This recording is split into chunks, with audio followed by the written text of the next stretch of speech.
Good afternoon. Relatively short stream today. Mostly going to be doing some fairly boring, if I'm honest, Team Galactic stuff. Pokemon plot is never its strong suit.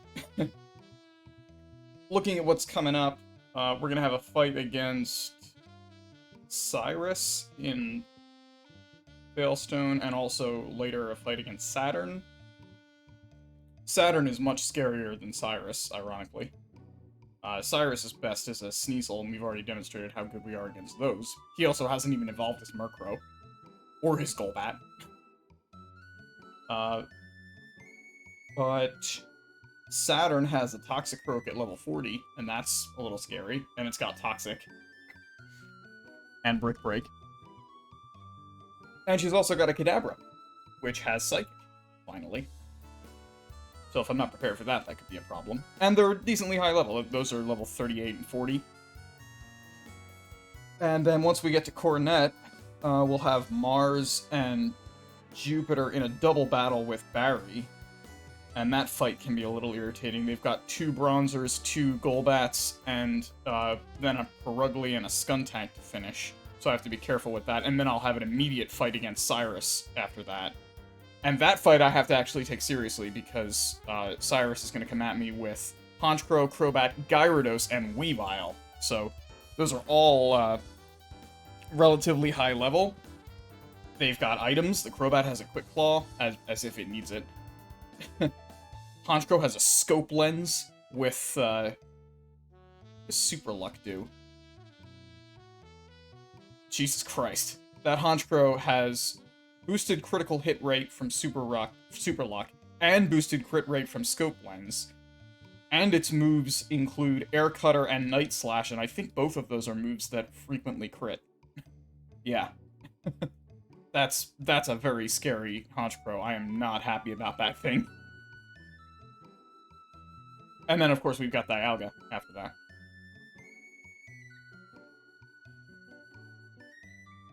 So, let's go ahead and get started.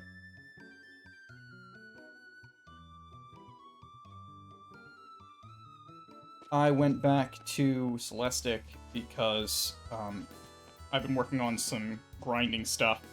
I did some EV training for some of my special types. I noticed that, weirdly enough, Anubis is going to be better with special moves than physical moves. Which is fine, because Lucario's competent at either of those things.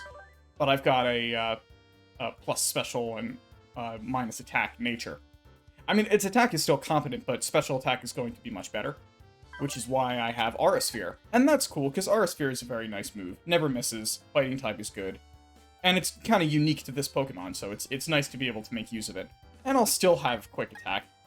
I'm not sure if I'm going to make use of Drain Punch long term. It might have been wiser to give that TM to something else, but we'll see. I'm a little excited to see what Special Lucario can do, because I've never used a Special Lucario. Every time I've used this Pokemon, it's been physical. Oh yeah, that's right. It's got Aura Sphere as its whole thing in Brawl. Hooray, my Lepa Berries are ready now.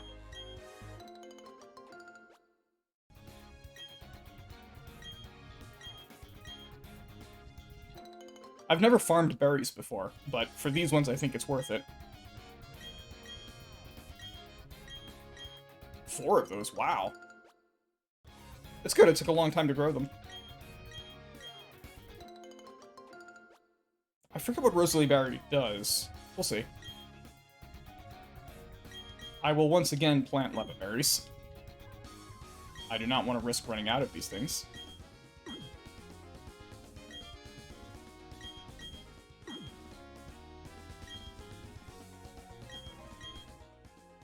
And, you know, the other thing that would be nice to have more of is citrus berries. What does that thing do that I planted? Rosalie. Reduces damage from a fairy-type attack. Okay.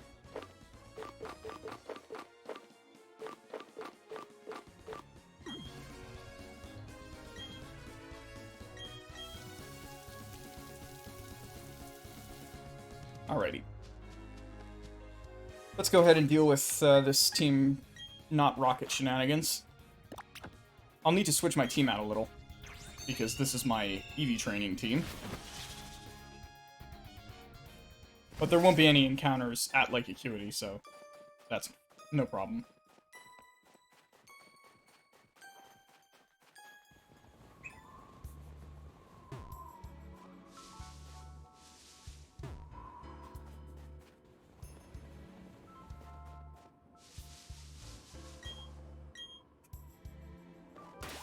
Bored? What do you mean?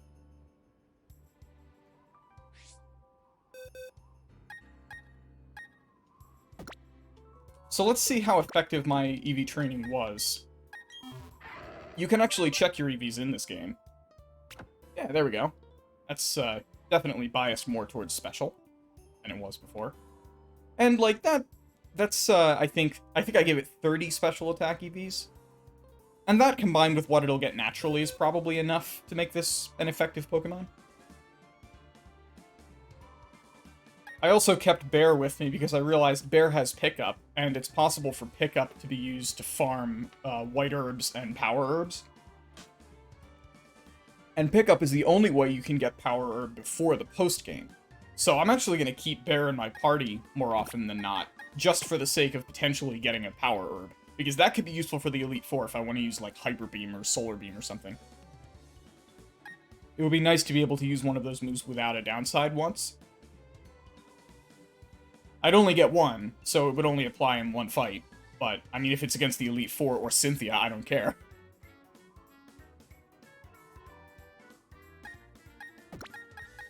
Other than that, because the level cap is now 49, I'm okay with having this party be a little bit more stacked than it has been before. So we're going to have Goldfish back in the party. Against the team, whatever their name is, Galactic stuff, I suppose I should build this team against the Toxicroak and later against the Mount Coronet Cyrus team. That team will be actually hard. I'll have to design a team against that specifically, I think. But, as if it were a gym battle. Also, that fight is, like, almost at the level cap. So, like, it's possible that I'll accidentally over-level before the next gym. Which is fine, because the next gym, I think, is Electric type, and I have Earthquake. So as long as Turtle doesn't over-level, I'll be fine. I actually have two different ground types that are both very strong, because I have Turtle, and of course I'll also have Hammerhead. You know, I would like these to get more XP, though, so I will take Hammerhead instead of Skunk, and I guess we'll lead with Goldfish. And keep Bear at the back of the party.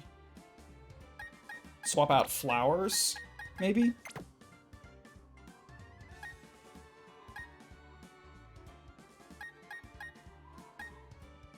Skunk is pretty strong. That's a good thing to have in my team.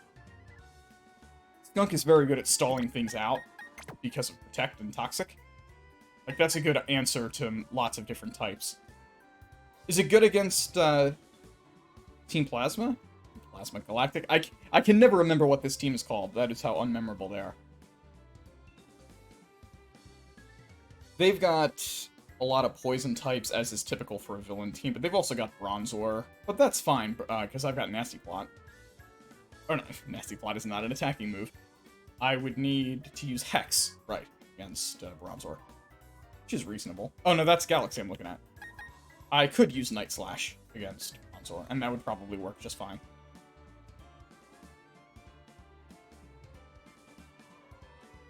Skuntank is Poison Dark, and Perugly is normal, so fighting types are good against both of them. Skuntank is more specially defensive than physical, so unfortunately that's not great for Anubis, but Anubis could probably still break through it. Also, Anubis is a pretty good counter to that. Although, Anubis is vulnerable to Flamethrower. Which is why Flamethrower is a good that's a good coverage move to have on Skunk, that's why I've got one.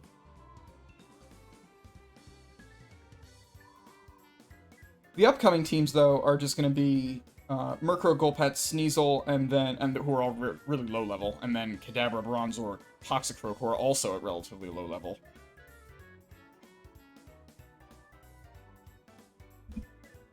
Yeah, none of that seems particularly problematic. The Sneasel in particular should be destroyed by Anubis. Any fighting type will destroy a Sneasel easily. Against the Golbat, anything with a Psychic move would do fine.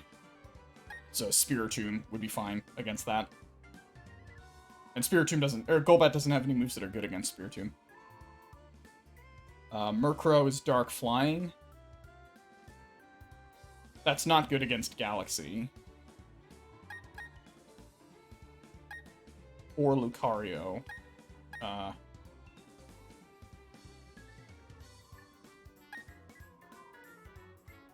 Skunk is fine, though. I could just Toxic it. Yeah. And, like, it's pretty low level. Level 40 is not bad at this point in the game. And in this other fight, we'll have Kadabra, which, I mean, I feel like Spiritomb walls Psychic types pretty well, because Psychic moves can't hit it. So basically just, like, Nasty Plot Hex, and then it's dead. And then that also will kill Bronzor. And then Psychic will kill Toxic Orb. So, okay, Galaxy is gonna sweep Saturn's team, I think. Is if I set up a substitute against Kadabra, which I can because Kadabra can't actually hurt me, then all I have to do is Nasty Plot, and then either Psychic or Hex will take care of the rest of the team. Man, Spiritomb's typing is pretty good, isn't it? Gotta love Psychic and Fighting and Normal type immunity.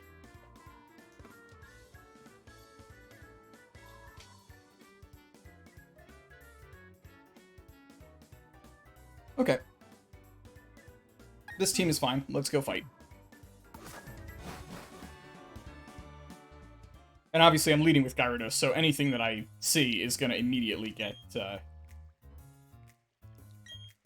attack drop.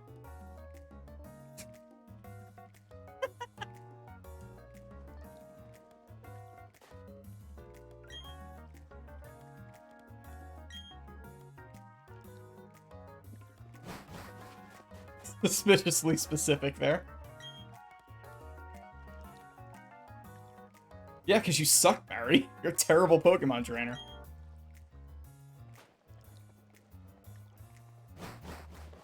Alright. So there's a TM I can get here, I think.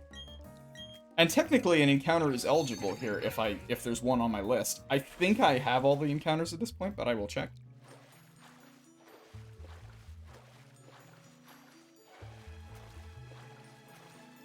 Like Acuity, the options are Sneasel and Goldeen. I already have Sneasel, so it would just be Goldeen that's eligible. And I think that's only by fishing, so no encounters here.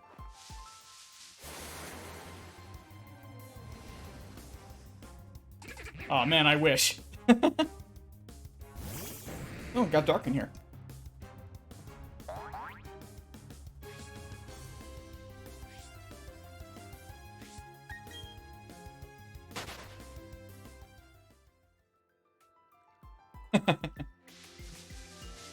Correct. Oh, Blizzard. Alright. I actually already bought one of those to put on my soon-to-be Abomasnow.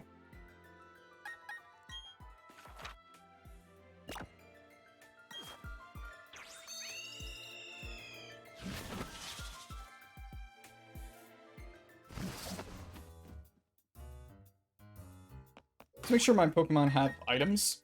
That's usually a good thing to do.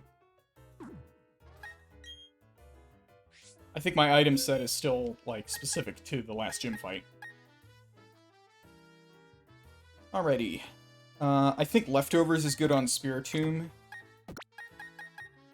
And I want Black Sludge on Skunk for similar reasons. Goldfish with Shell Bell is always fun. Drain Punch, it makes that worth it. Should I ever use it.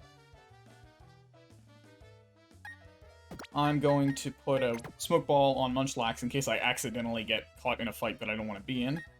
And should Hammerhead have a Citrus Berry? Is there something better? I don't think any of those moves can miss, so the wide lens isn't useful. Oh, that's right. Like, Luck Incense and Amulet Coin, that's the thing. Let's put that on Goldfish, and we'll put this thing there. Actually, yeah, we will switch these. And I will, in fact, swap these two Pokemon. We will lead with Hammerhead.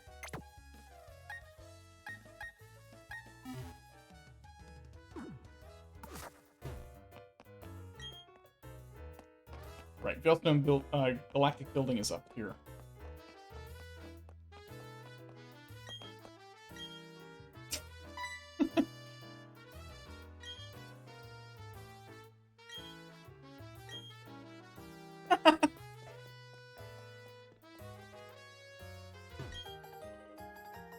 Nice. What an idiot. And to think, Team Galactic's plans for world domination would have succeeded were it not for that one idiot who dropped his key.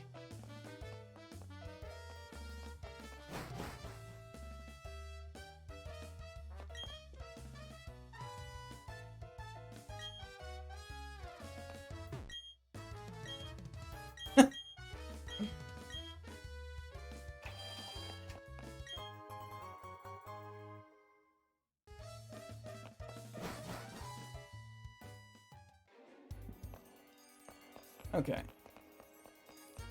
Let's do this thing.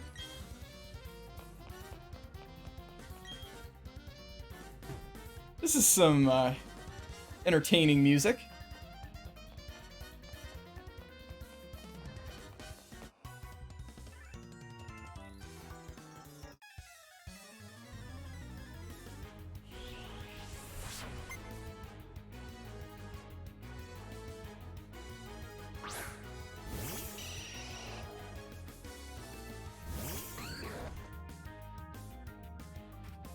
I don't think that Hammerhead has really anything to fear from most of these things.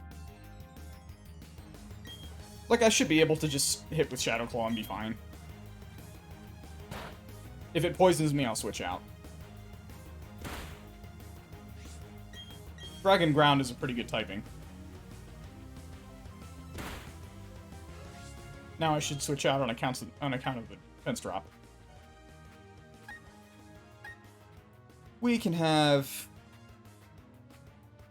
Galaxy finish.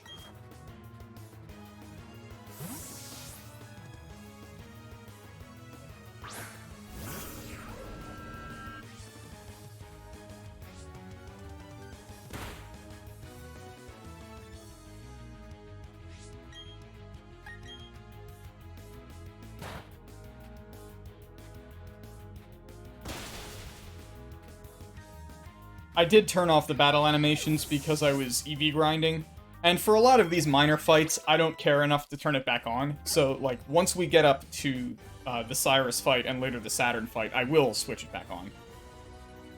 But then for the Mount Coronet stuff, I will also turn it back off. Because a lot of those random trainer fights I just don't care about.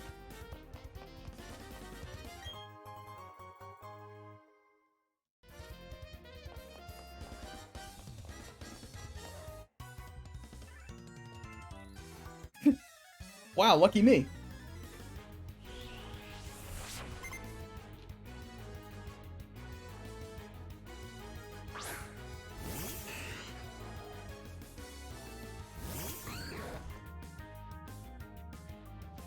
That's bug and flying type. And it's also fairly low level. What could it have that would be scary? I mean, anything that has Ice Beam would annihilate Hammerhead, which is a problem. But I'm not expecting a Dustox to have an Ice Beam, so... Oh, that wasn't very good.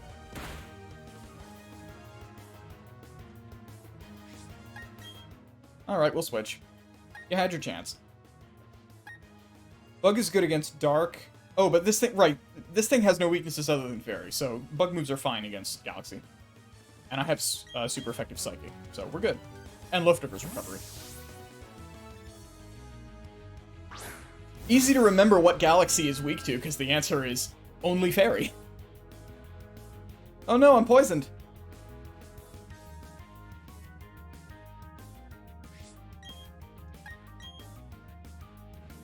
also I'm faster, wow. But it didn't die? Amazing.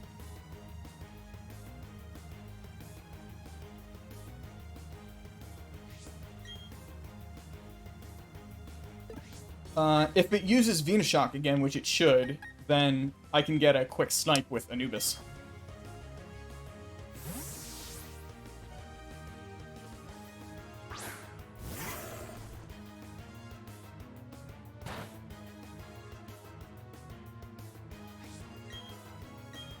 It's very nice to have a priority move in my team.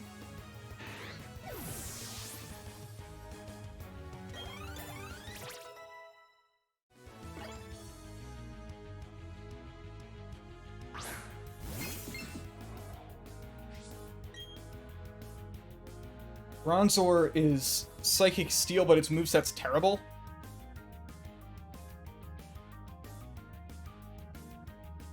It might have Confusion, I guess.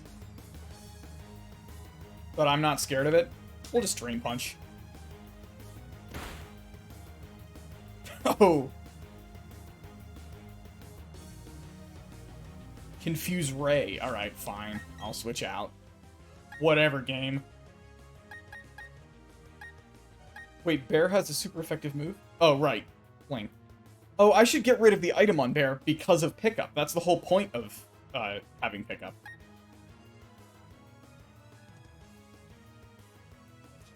This thing is a reasonable counter here.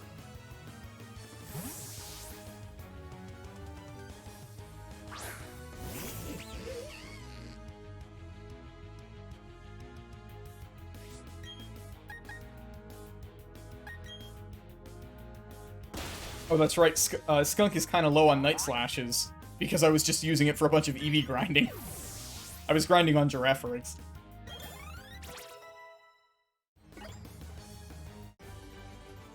It's still more PP than what was it called? Sucker Punch had. That's what I replaced.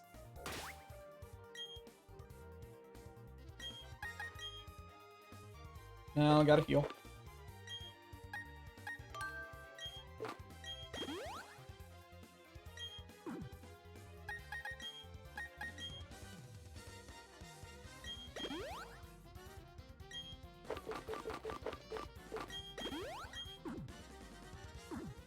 Also, I like Amulet Coin better than Luck Incense. They do exactly the same thing, but the Amulet Coin looks cooler, I think. And it's easier for me to remember that that's what that does.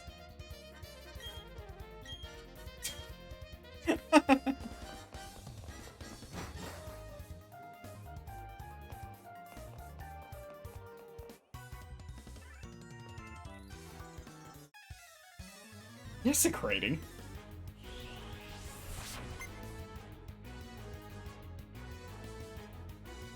What do you think I am, Marnie's team?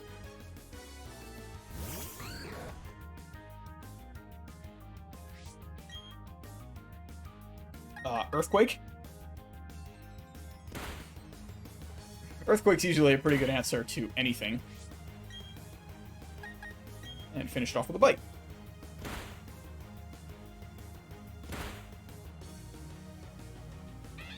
I'm a little bit disappointed that Hammerhead is not one-shotting things, but Hammerhead is also fairly low level still, and also is not a Garchomp yet. Gibble and Gabite are fairly weak.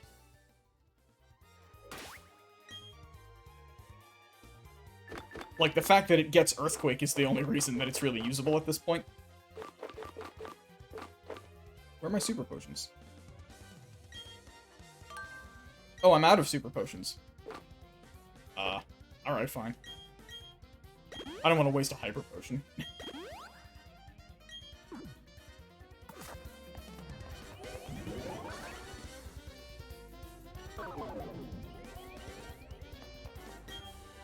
Oh, that's a good move.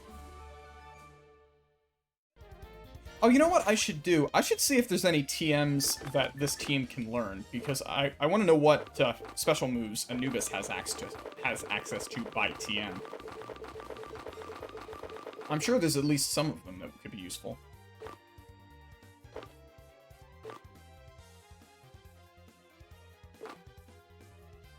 Avalanche is not good on Goldfish because it's anti-sweep.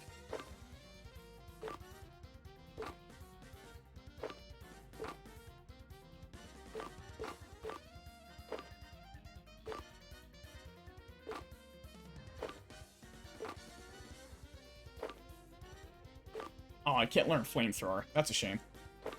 But I can do Flash Cannon.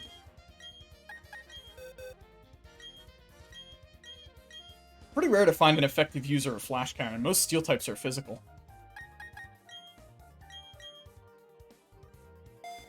It also sounds cool.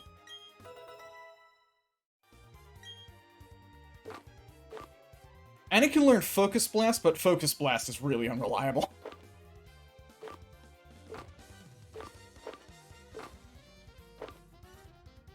And then there's Hyper Beam. That's always an option.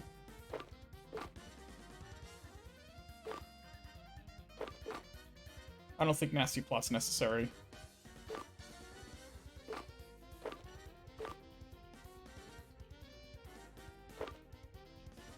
It can learn Psychic? Really? That's interesting.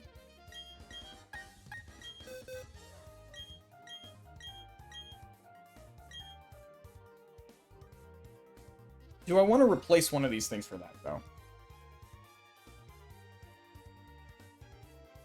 I think I would actually like to keep Drain Punch in case I encounter something that's more of a physical threat. Oh yeah, you're totally right. Smash Brothers fans are furious at the ability to learn Psychic on this thing.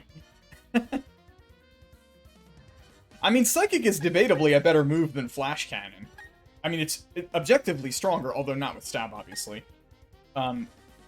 Psychic is a way better type than Steel, though, offensively. There's very few things that are weak to Steel. I would consider that. That's a good thing to keep in mind, though, for, like, later team building.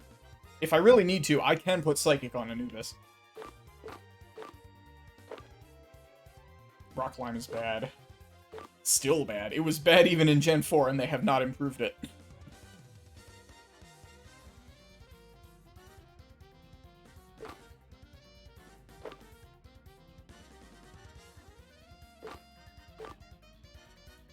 Shadow Ball is also an interesting option.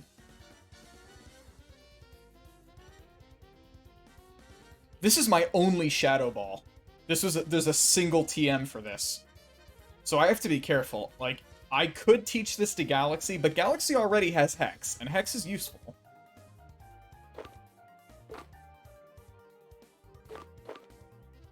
Shockwave is an interesting option. But I don't want that on Galaxy either, I don't think. Snarl is bad.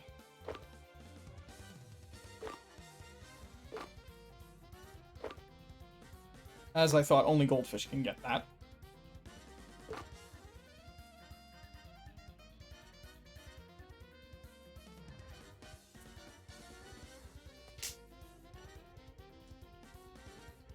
I mean, Substitute's good on anything that can get either Leftovers or, Protect. Or a bow. Or, yeah, either Leftovers or Black Sludge. So, this would be good on Skunk. Galaxy already has it, so I've got that strat going. Is there something on Skunk that I could replace? Which of its moves is the least useful? Got Night Slash and Flamethrower. Flamethrower is a really good coverage move. That's very nice to have, and I don't want to lose it in favor of Substitute. I also don't want to lose Night Slash, because that's the strongest move this thing can have. It's got better attack than it does special. Stab Night Slash is a reasonably good move. Of course, the real thing that Skunk wants to do is Toxic Protect, but I feel like Substitute in combination with that is really not necessary. That's kind of putting all the eggs in one basket, and I generally don't like doing that, particularly in a Nuzlocke.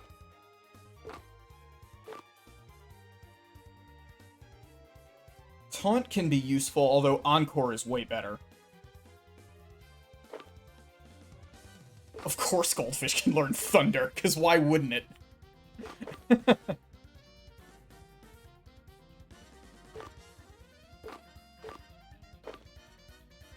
I can learn Water Pulse. That's interesting. I already have enough water covers. That's not a problem. Alright, well, that's all my TM stuff for now.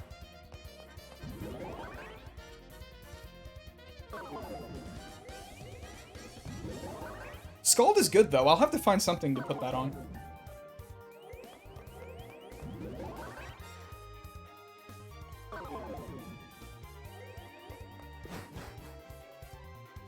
One has to wonder why Team Galactic would choose to lay out their base in this way.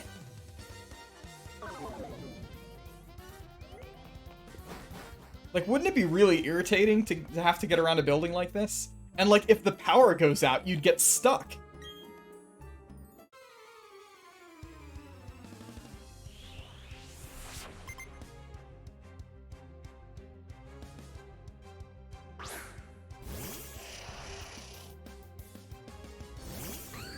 Just seems really inconvenient. I've got Shadow Claw. That was scary. Good thing Kadabra's super weak. And that was a crit. Why not? Gotta remember, this is not a Garchomp. This is a Gabite. And it is better to switch safely than to stay in and risk getting killed stupidly. I will not outspeed this. This will kill if I let it. So I'm gonna switch to the thing that can just immediately tank an attack and be immune to it. In all likelihood. Unless it has Dazzling Gleam.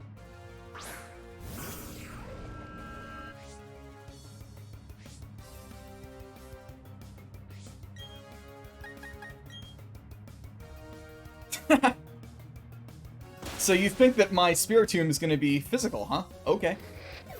Whatever you say, Kadabra.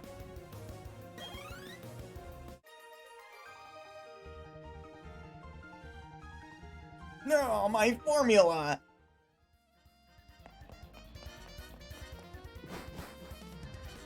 Oh, that's right, healing.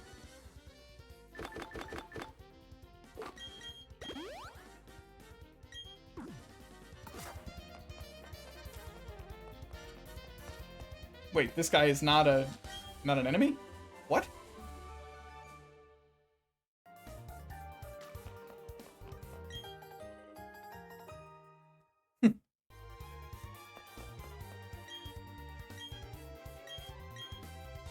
Cool, we got a shortcut. Sure, whatever you want.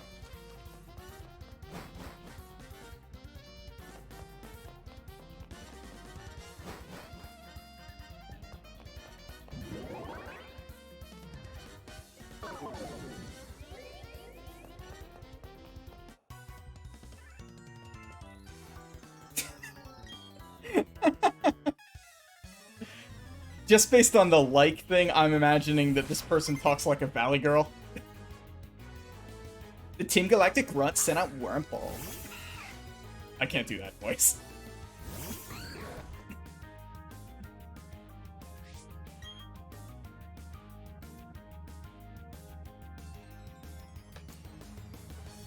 Wurmple's gonna have nothing, because it's Wurmple. So, I'm gonna say Shadow Claw, and we'll be fine. Still was not a kill, because Hammerhead is just not that great yet. You're getting there.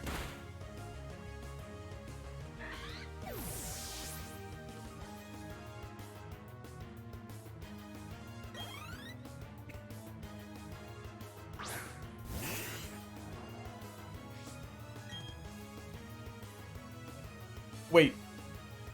Dustox is vulnerable to Earthquake? What? Hang on a sec. Surely this thing has Levitate.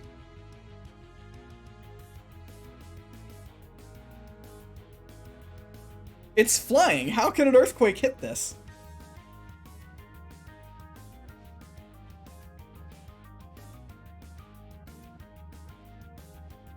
It's Bug Poison, and it has Shield Dust, which means no, it's actually vulnerable to Earthquake. Wow. Incredible.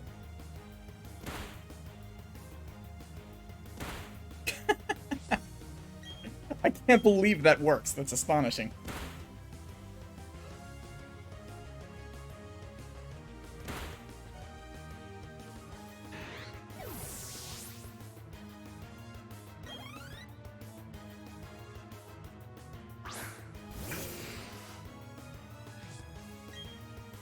That would be even funnier.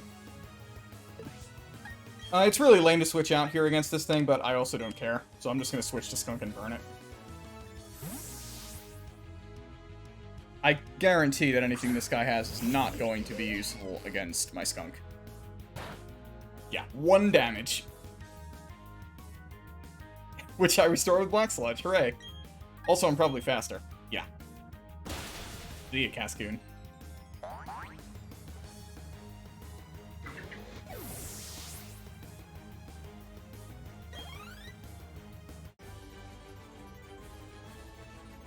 These grunts are, not impressing me, I have to say.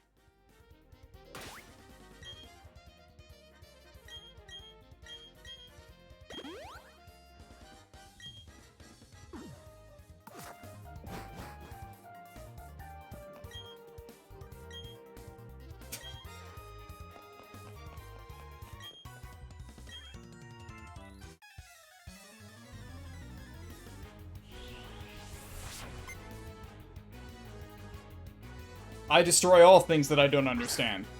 Yes, I'm a monster.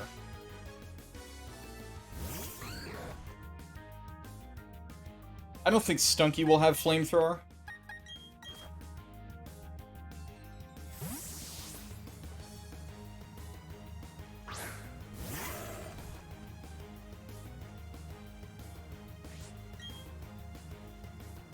Let's use our Sphere!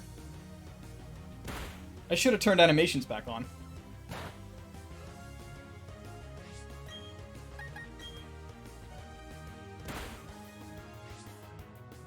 I hate Aftermath.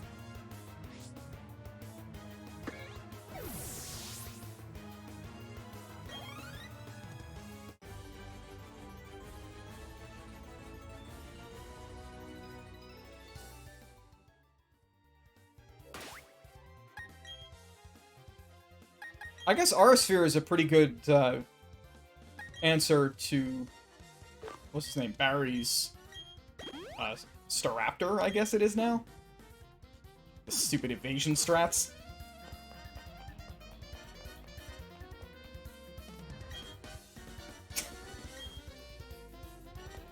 Sure, buddy. You don't have to smell me, I'm right here. Unless you're saying I smell. Rude.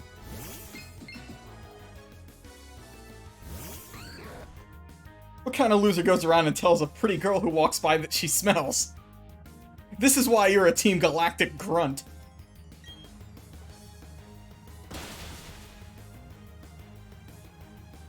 Oh no, Euroball! Scariest move.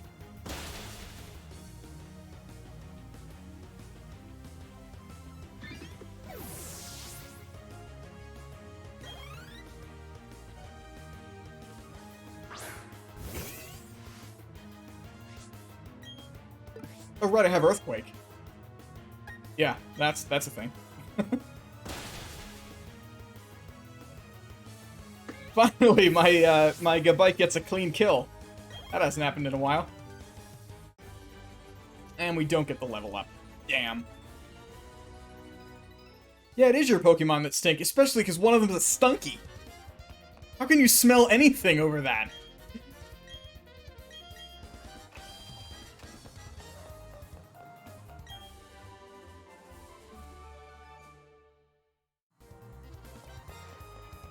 Wait a minute, what? Did I make a mistake somewhere? Because this is a dead end.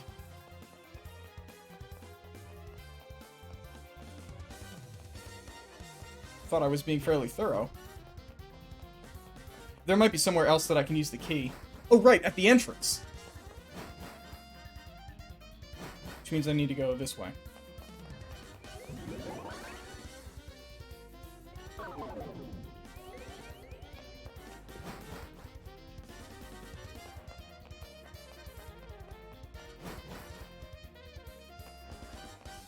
That also means that I can go to a Pokemon Center before the next couple fights.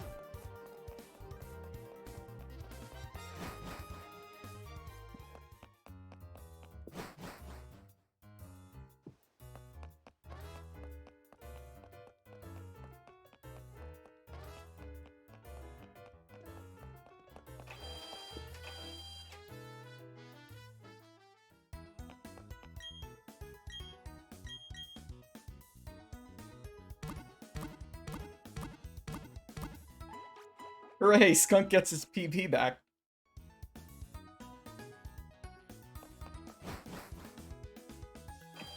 Normally, that's irreversible.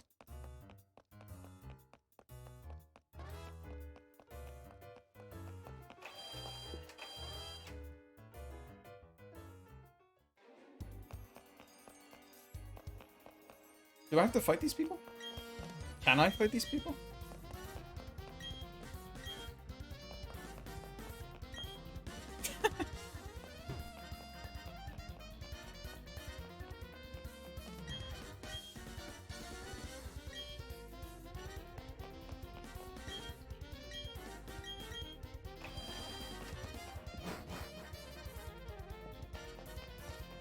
Oh, this is a double battle. Goldfish is fine.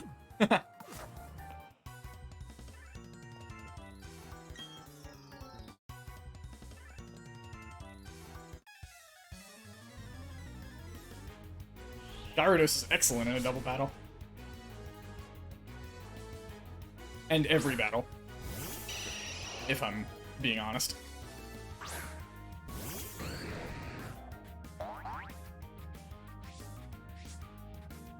Oh right, Golbat. Never mind.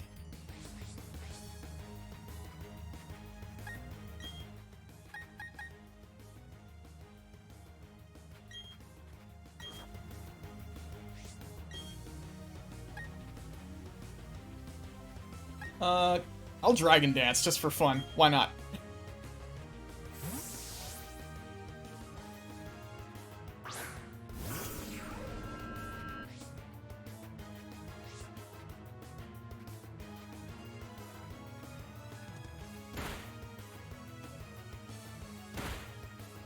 Not particularly bothered by that move.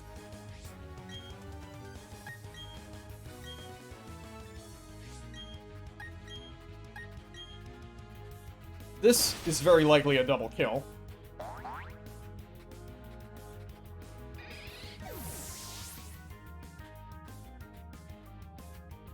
And we heal.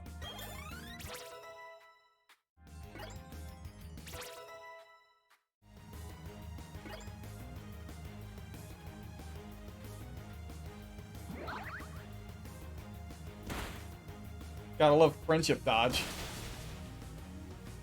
Aw, wasn't a kill? Really? That's lame.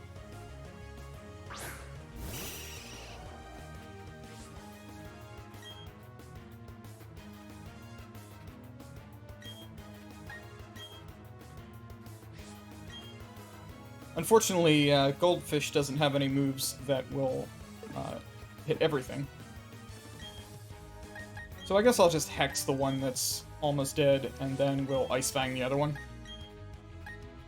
Kinda lame this guy had 2 Golbats, and the other one also had a Golbat. Is this gonna be 4 Golbats, this fight? Is that what this is?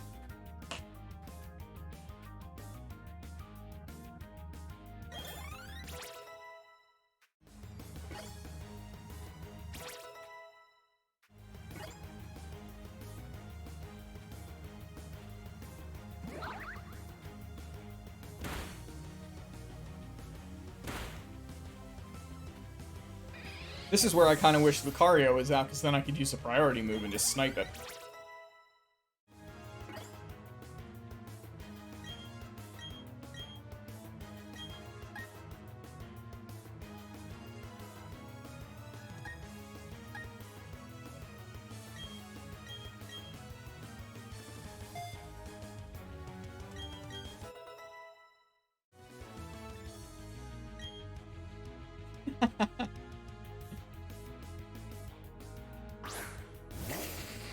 I'm not picturing that these Team Rocket grunts talk like an old-timey prospector.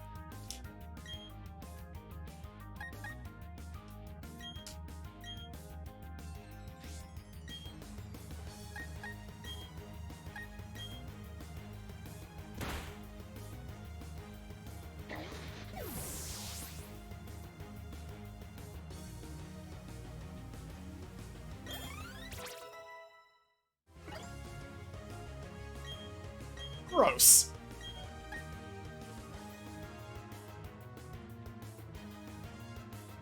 Who wants that?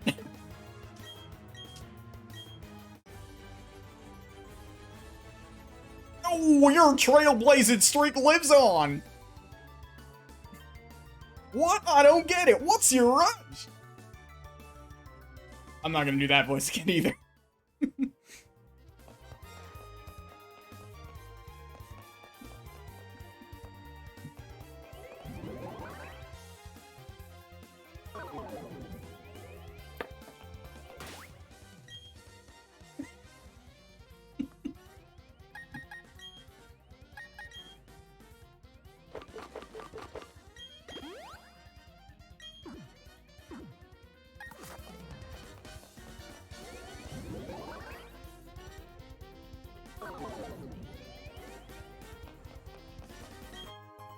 Hooray, an item that I can't use legally.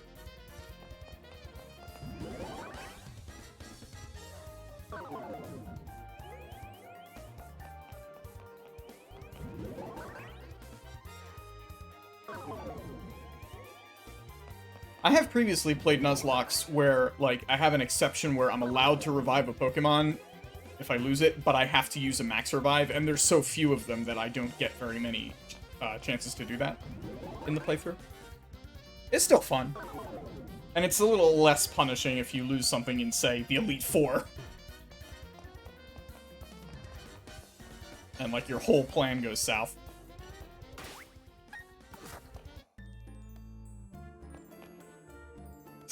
Research, huh? Looks like you're just sitting here watching TV.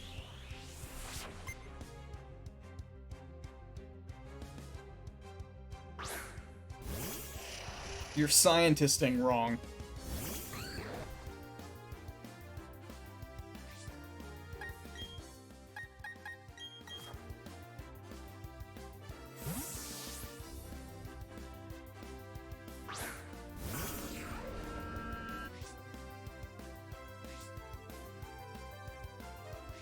Oh, that works? Huh.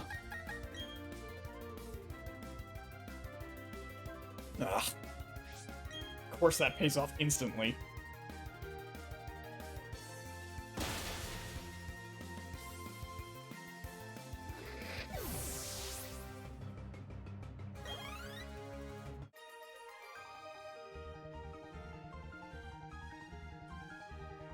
That's correct. You do look pathetic.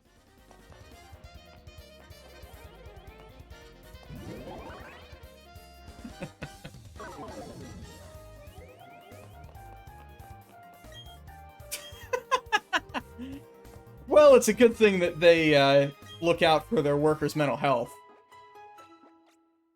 Always nice to have a place at work where you can take a rest. Hello, Julian. I'm doing okay.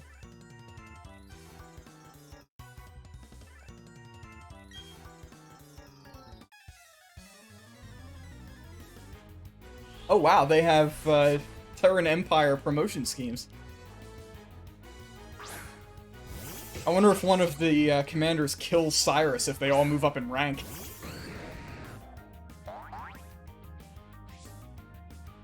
Well, this seems to be a perfect situation for Earthquake.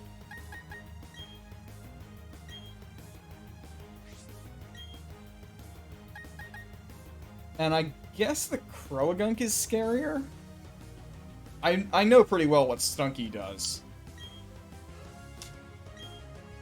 Realistically, I don't think either one of them is going to survive the Earthquake. We'll never know.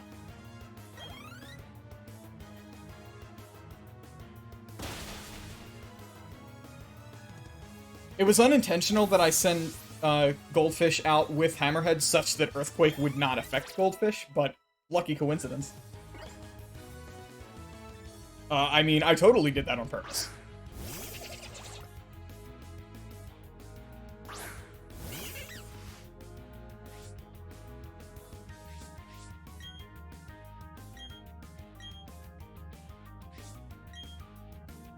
Here I'm actually not convinced that Earthquake would kill in one hit. But this will. Gyarados is a way better Pokemon than Gabite.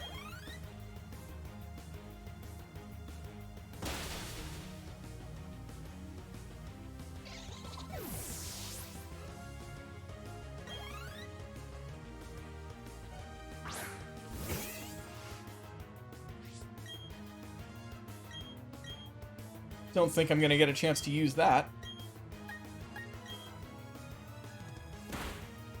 Nope. Oh, man. I hate Aftermath. At least it only applies to goldfish.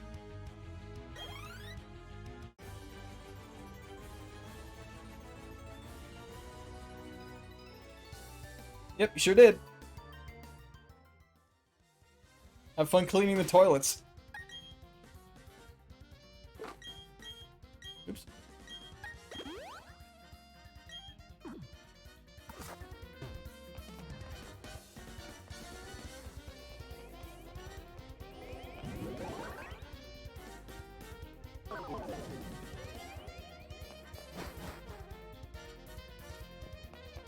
This is Cyrus.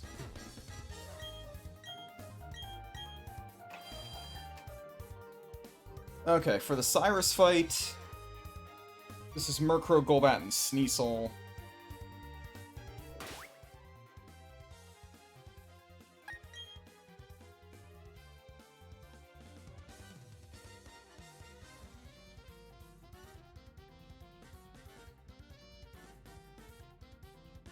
For this fight, I think I wanted Galaxy. It might be Galaxy to sweep both this fight and the other one. No, Galaxy's not good against Murkrow, particularly. Maybe was it Skunk that I was planning to use for these three? Obviously, Goldfish would be just fine.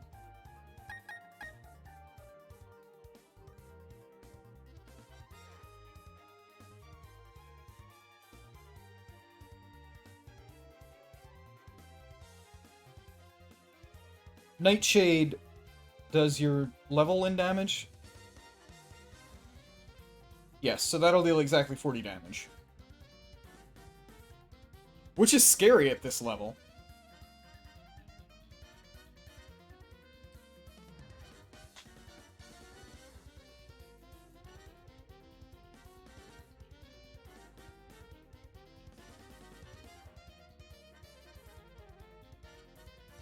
I could just switch in something else.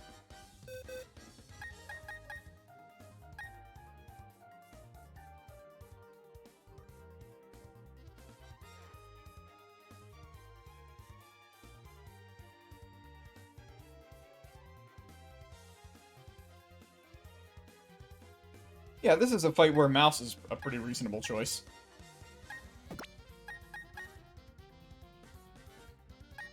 I guess I'll switch out Goldfish just to preserve XP.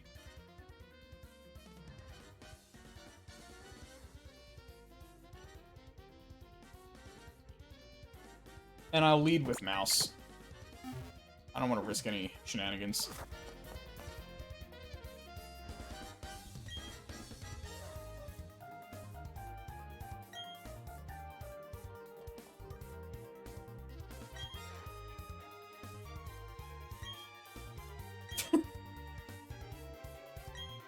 Ew, please don't say that to a child.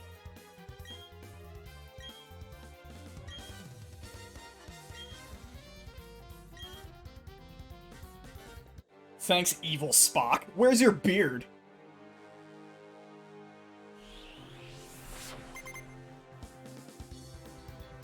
Ooh, he's got cool music.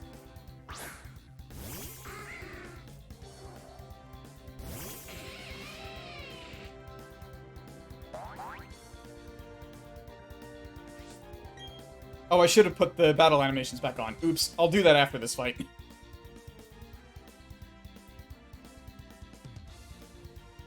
That base is something else.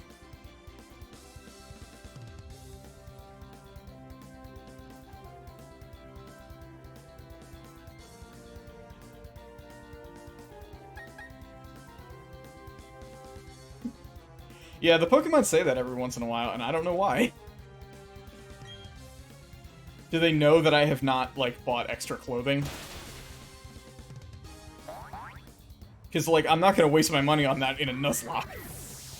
I have much better things to spend money on.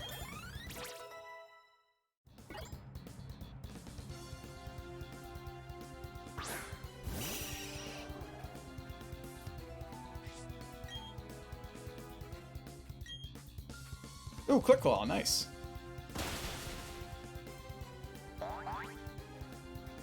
Alright. The Sneasel has Metal Claw, Icy Wind, Hone Claws, and Beat Up.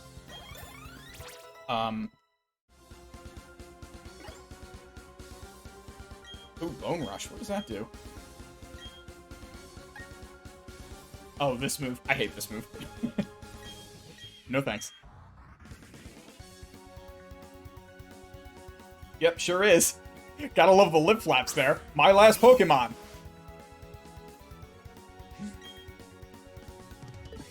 Alright, so we're gonna switch from Sneasel. Against Mouse, which of those moves is stronger?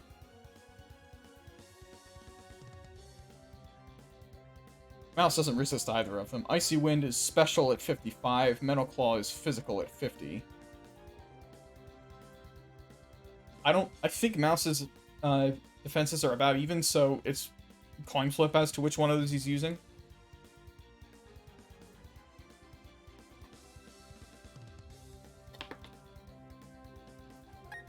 In any case, I think Anubis is a pretty safe switch here, although under-leveled, which is a little scary. Metal Claw would do nothing. Icy Wind is special. I don't know how good that would be against Anubis. Icy Wind also lowers speed.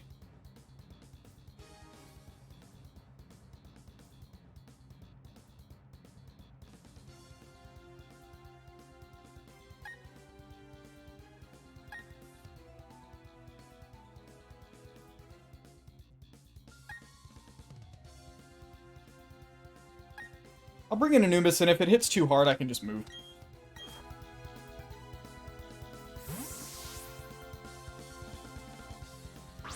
Anubis is an excellent counter to Sneasel's typing. Okay, it's Home Clawsing. That's fine. I don't think I'll be faster.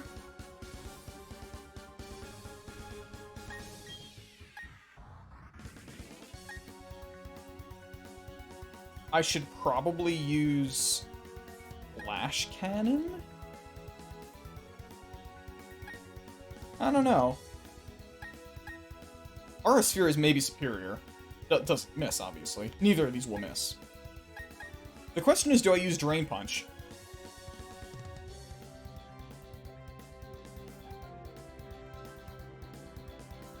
I think because of Quick Attack and the fact that I can just switch, it doesn't matter too much, and I'm just going to use the move that does more damage.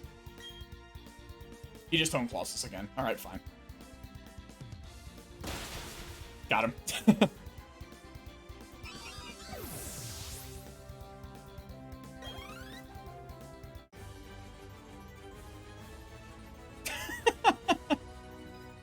You might say, fascinating.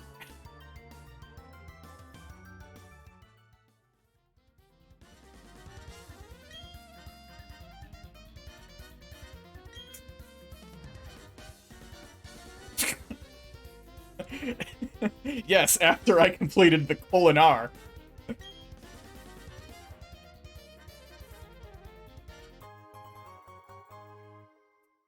Thanks.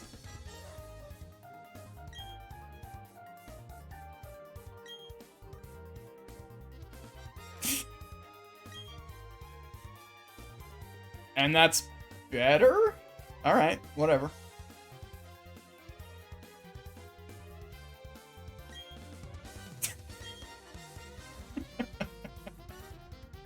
Alright, whatever, buddy. You do you.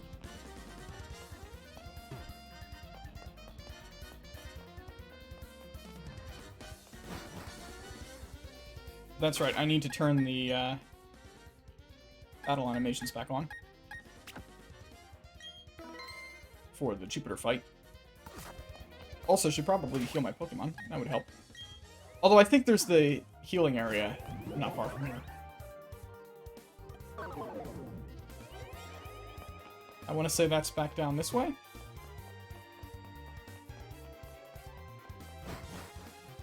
Correct.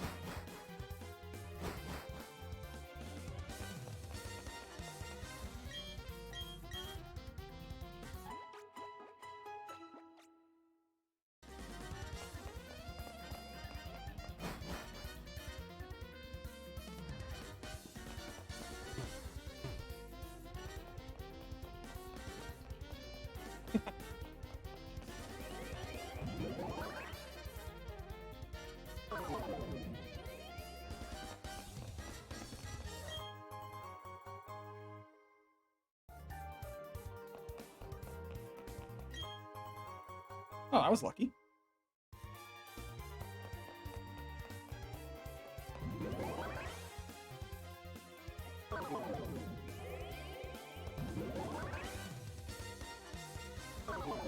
Wait a minute.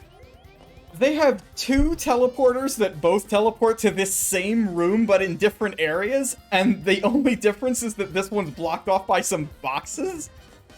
What kind of morons designed this place? How can that possibly be efficient?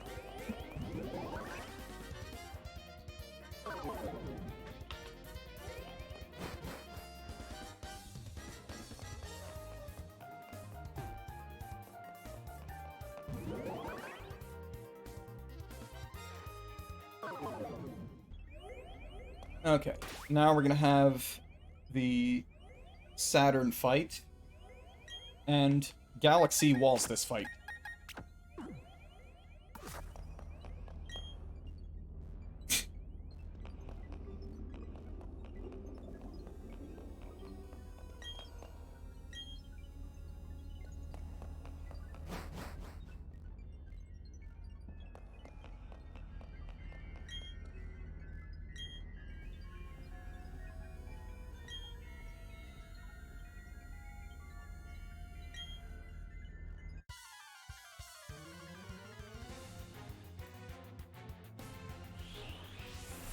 I think Saturn has the worst hair of the Team Galactic people.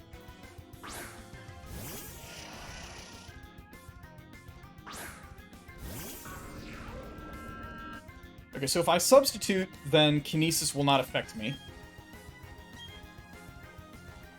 Okay, good, it reflects. So I do not get hit by Kinesis.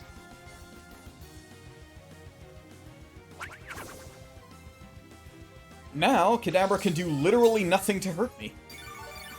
Because its only moves are Kinesis, Reflect, Psychic, and Rain Dance. So if Saturn is smart, she'll switch. Otherwise, I'm just gonna Nasty Plot and gain Leftovers Recovery.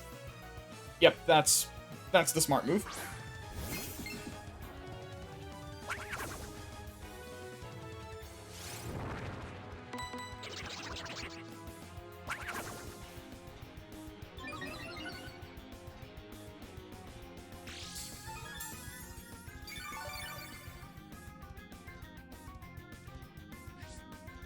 Okay. I'll just Nasty Plot again, I guess. What does Bronzor have? Confuse Ray won't hurt me. I'm immune to Extrasensory, which means its only attacks are Payback and Euroball. Payback is ineffective. It'll probably use Euroball. So, I should be safe for one Nasty Plot. Once I've used Nasty Plot twice, I'm good. That'll be more than enough to defeat the Toxicroak.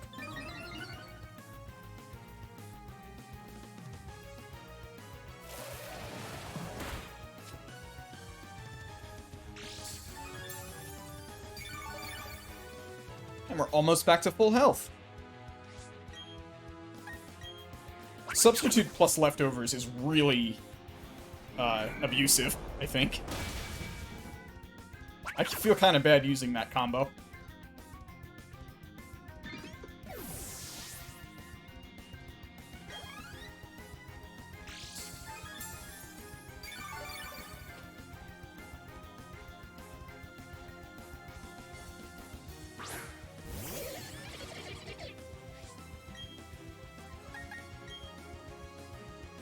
Oh, it's faster. Wow. Alright.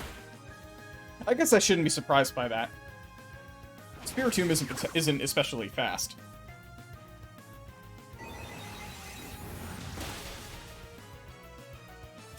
That's 4x super effective. Jesus Christ.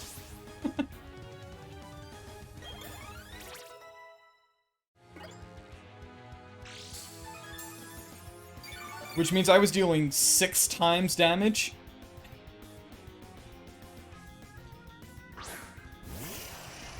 Hi, Kadabra, you still can't do anything to hurt me. Oh, good, he makes it rain. Fine.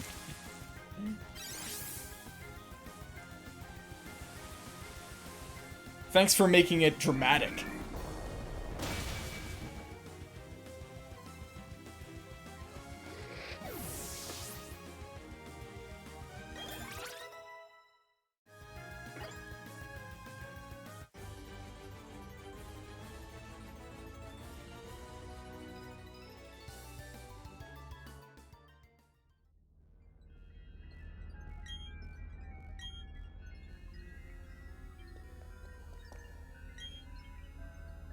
Sure, why not?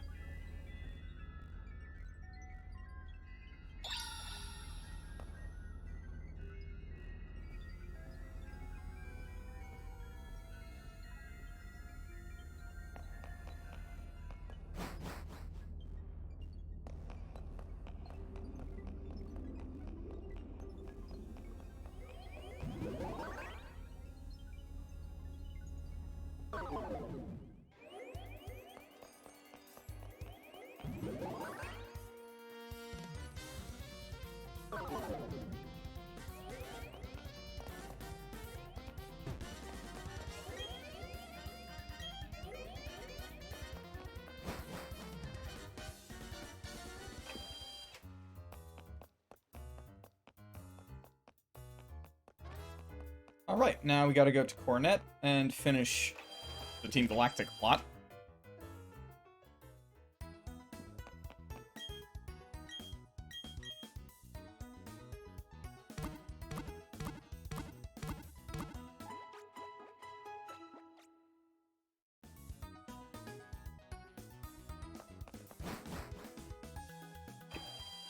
And I need to make sure I have a well-balanced team now, because Team Galactic is not the only threat at Mount Coronet. There's also lots of other stuff there. I think Galaxy's done a pretty good job and is reasonably high level now, so let's switch Galaxy out, and Mouse. I don't really like Mouse. I'd like some more levels on Turtle.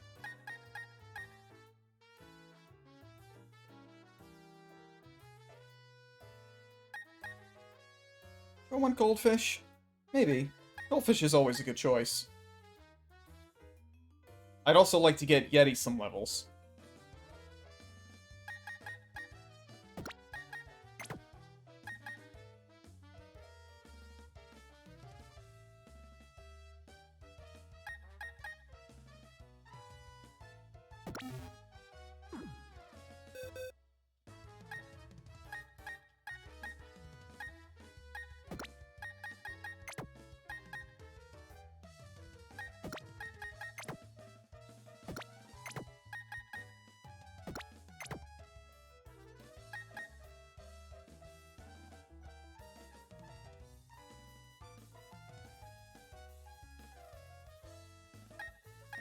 I don't really need two things that have Earthquake in the party, I guess.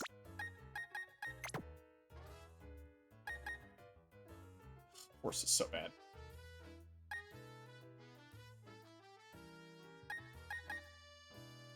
Let's put Snail in the party. Snail's pretty good.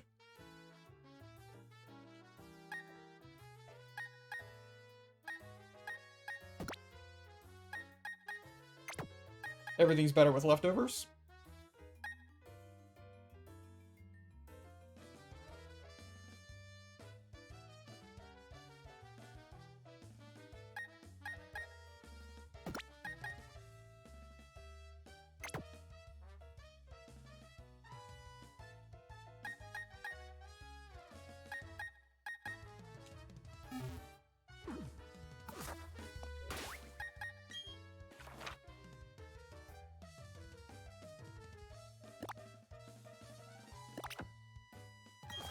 Alright, let's go mountain climbing.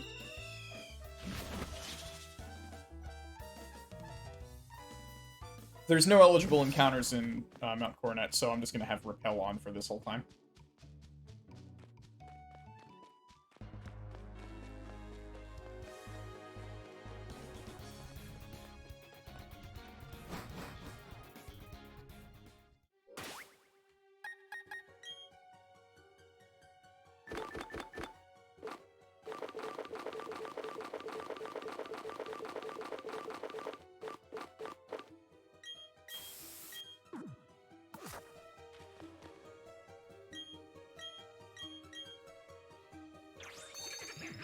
Thanks, Giant Beaver.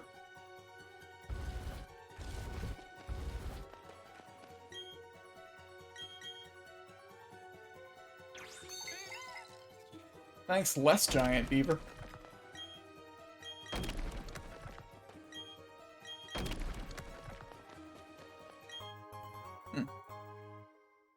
Okay. I actually don't really know how to proceed here. Also, just kind of stuck there. That's weird.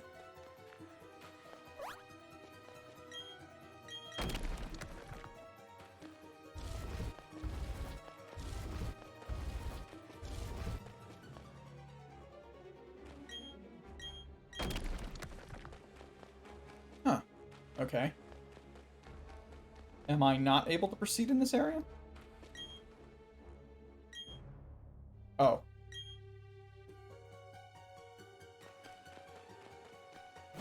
Thanks, random Team Galactic Grunt.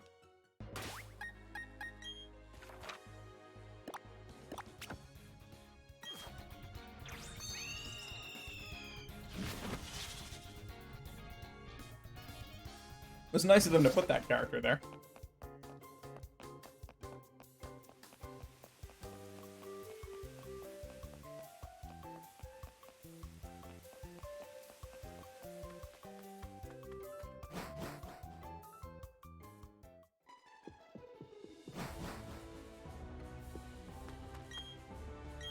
Not yet.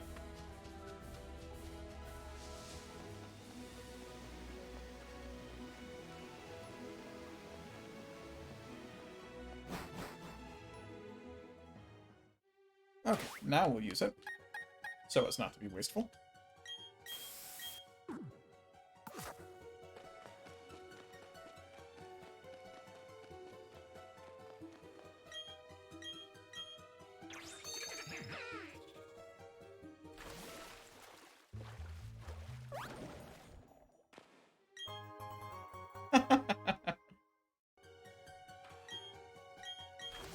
I mean, if any of them know what Cyrus is actually trying to do, it would be logical for them try to sabotage it from the inside. It's not like what he wants to do would benefit them in any way.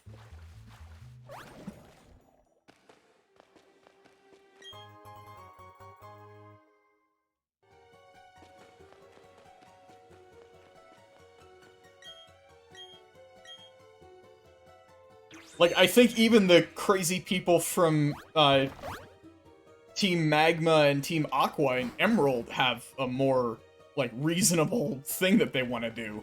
What they want to do is still insane, but, like, at least they're not going to cause Armageddon. Which is what this guy wants to do deliberately.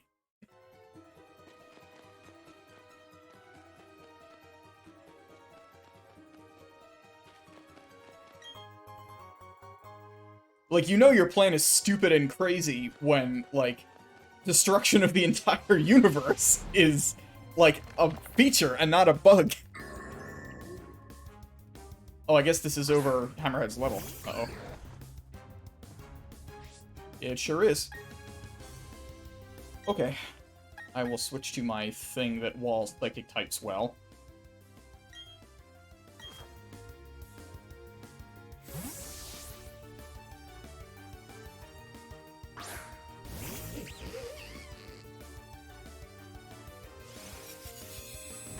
That's fine, you're gonna get hit with a flamethrower.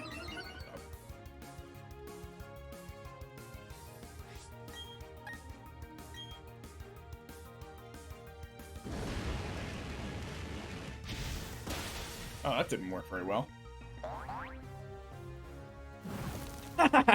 Burned it, though. Nice.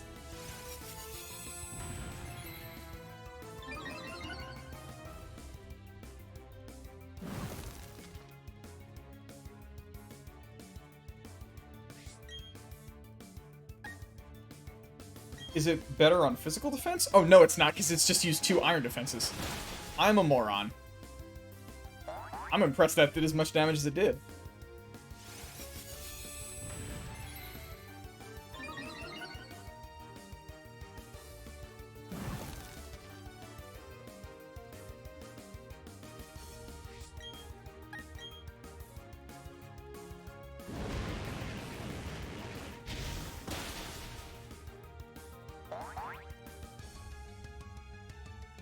It finally attacks, wow! And does pitiful damage.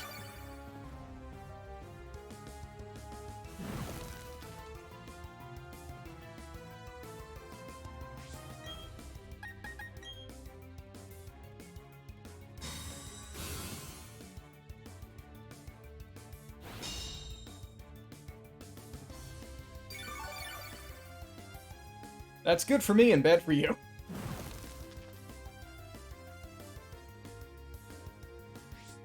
It's kind of unfortunate how little damage Burn does.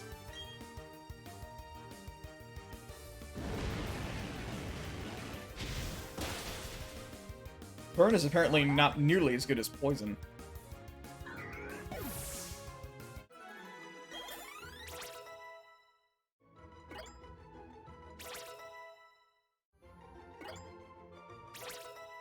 Alright, Hammerhead's now level 38, so I should be keeping out most of these Pokemon then.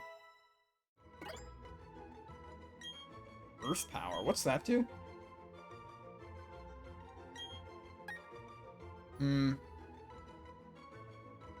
So it's like special Earthquake? That's reasonable, I guess. It's probably better than Body Slam. Although Body Slam is this a Pokemon's only physical option. Whatever. We'll go special on Gastrodon, I guess. I already have a physical water type with Gyarados, so doesn't hurt to have that.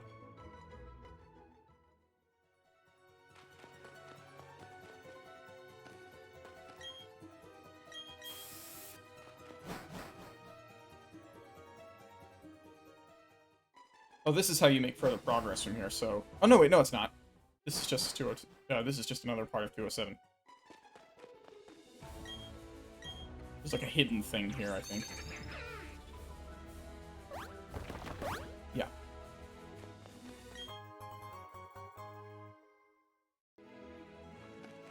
I found iron. I'd better strike while it's hot.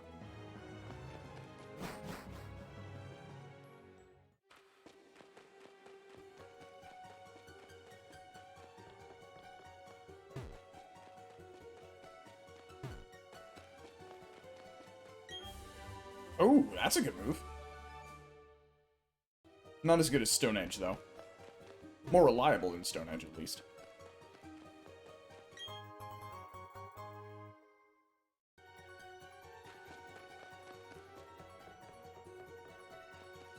Oh, crap. Oops.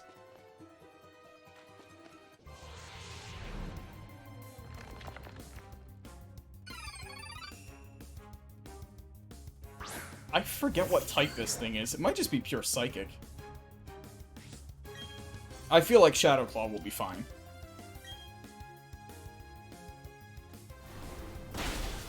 Yeah. Chingling is terrible.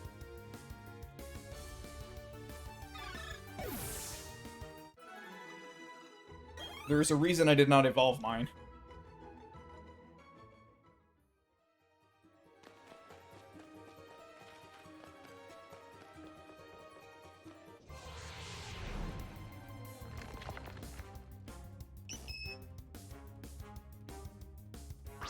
I'm actually not that mad about encountering wild Pokemon while I'm still at a level where it's, where they're, like, competitive. Also, I should not be keeping a Dragon-type out against this Fairy. Fairy's also good against you. Debatable against Anubis. Not particularly good against Snail, though.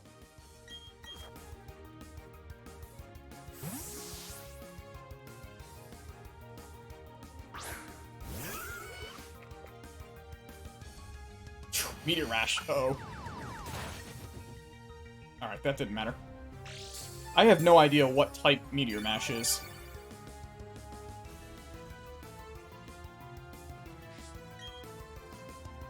Let's try Earth Power. I've never used it before.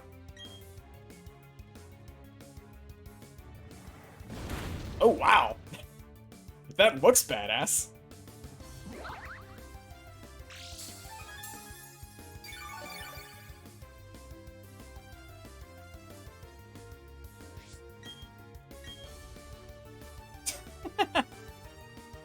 Hooray! Wild Pokemon use random moves.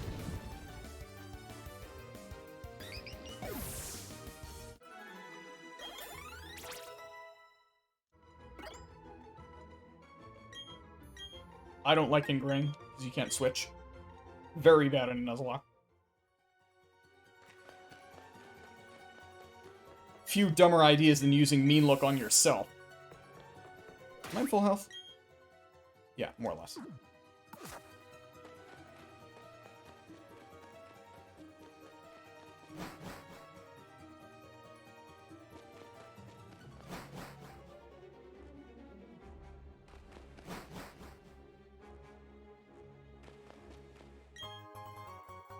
Yay, another thing I can't use.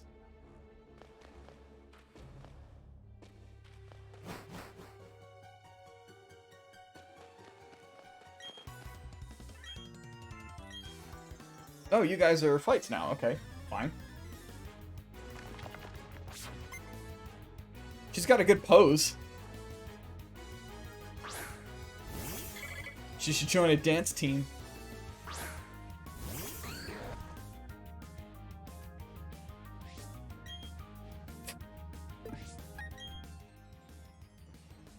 Hey! Bear finally found an item with pickup! And it's a repel. Okay. That's fine, I guess. Man, how long have I been waiting for that to actually do anything?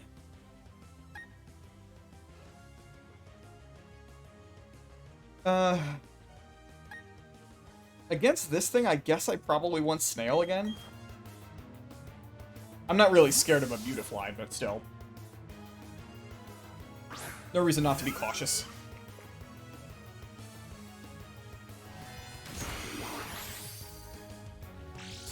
Leech Life, it's actually a good move now.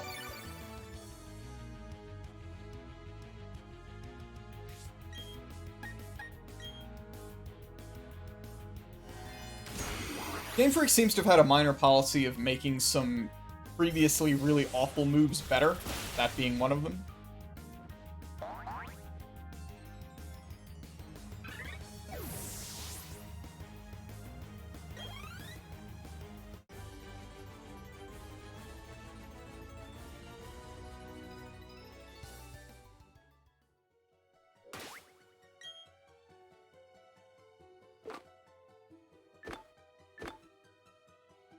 Can I not?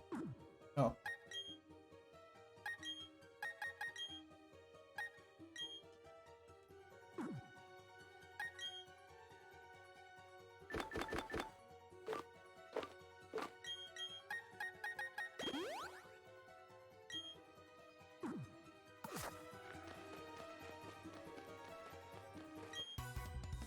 Our time has come to end the world.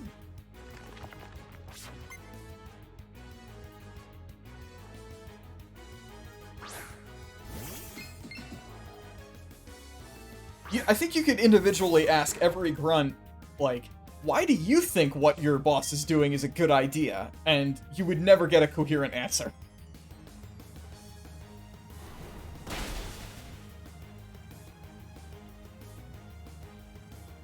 I hate Confuse Ray.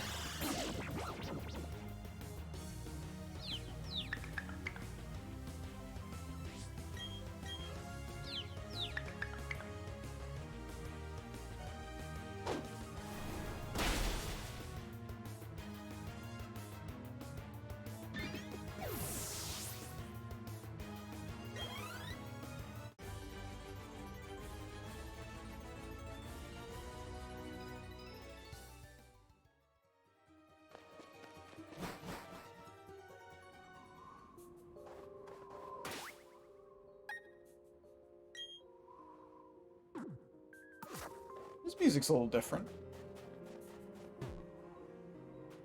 Kind of moody.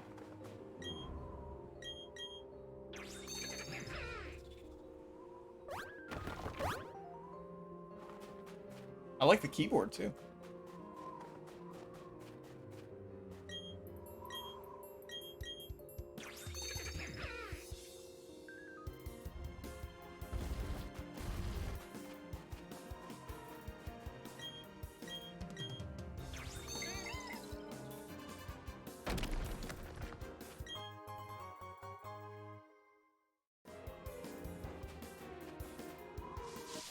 Oh, hi there.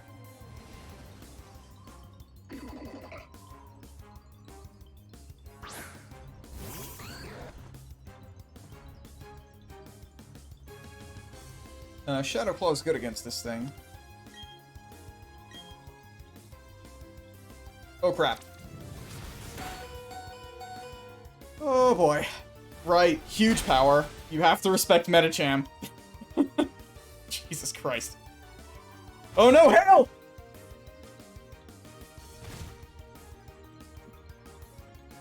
Well, I guess I don't have a Garchomp anymore.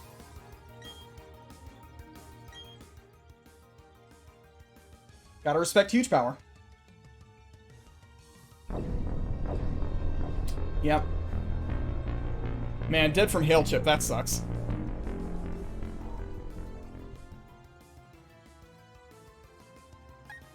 Well, it's gonna be really bad not to have a Garchomp in my team later on, because Garchomp is really good.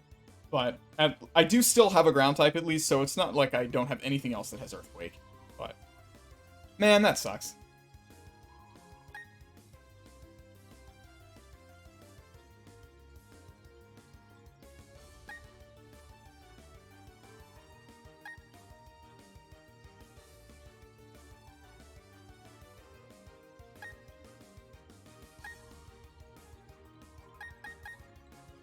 Also, this thing is really good against my team.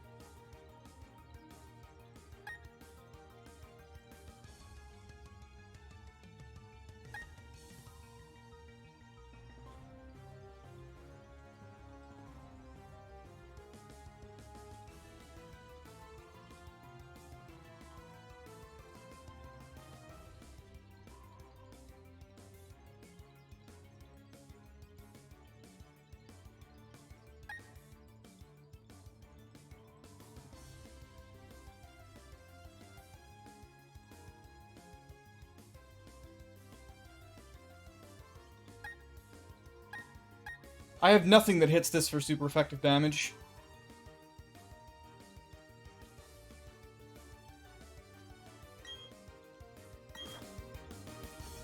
I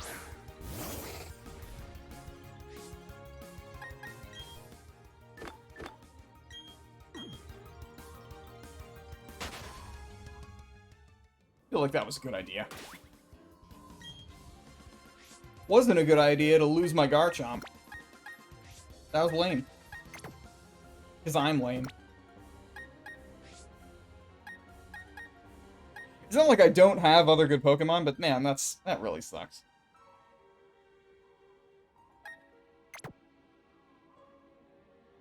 Alright, who else do I want to train up, then?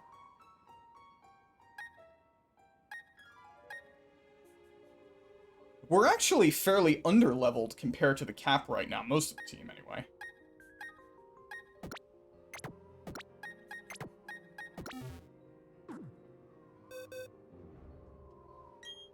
Ugh.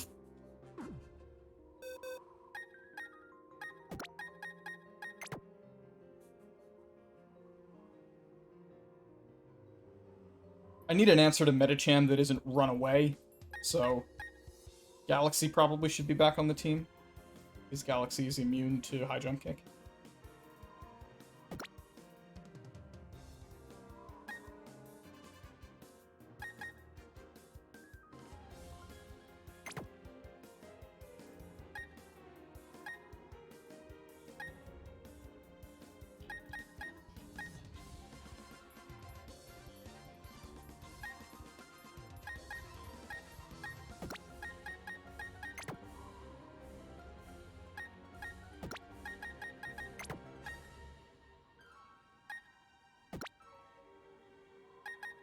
I think Leftovers is even better on Galaxy.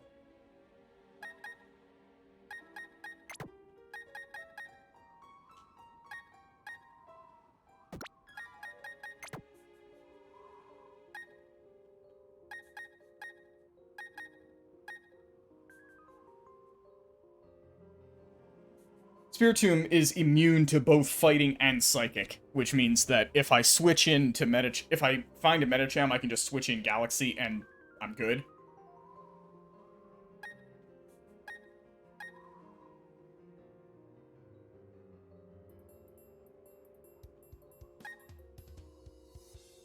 Damn it. I feel like such a moron. I can't believe I let that happen. That's now 2 really cool, like, iconic Sinnoh Pokemon that I have gotten stupidly killed.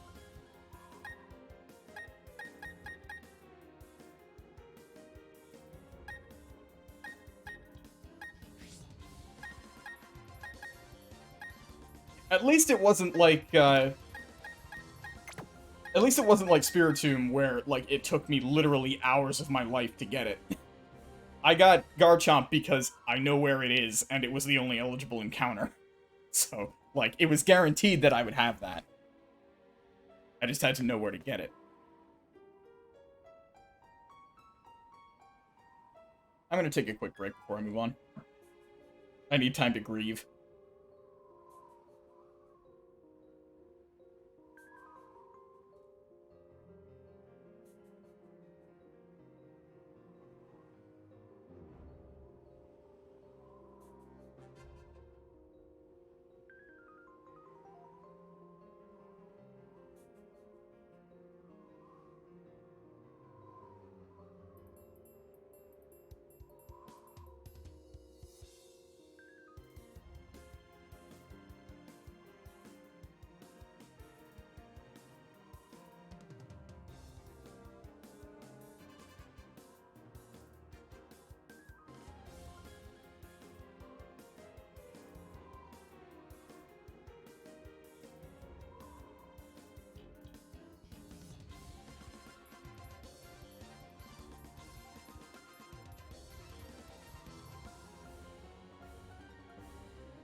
Alright, let's be an adult about this. And move on.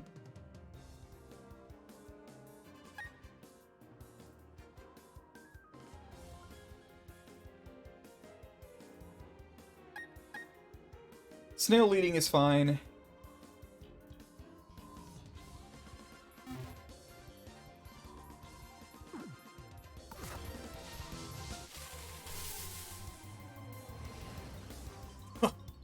There's wild Abomasnow here too, huh? Wow. This area is kind of scary for wild Pokemon, I have to say.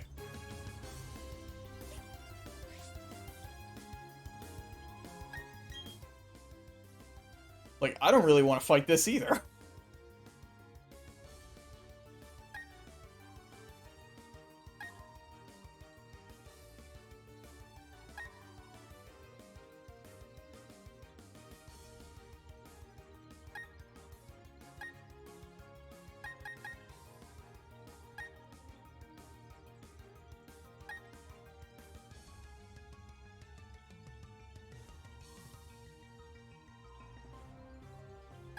Also, I have no idea when Abomasnow evolves.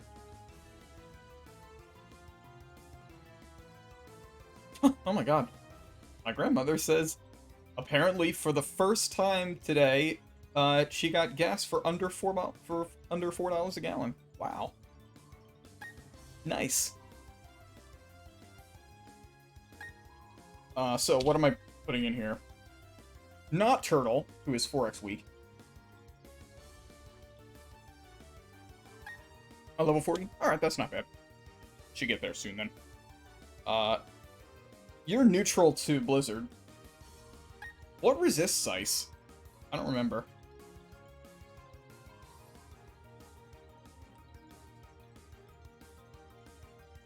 Oh, right, California. Sorry.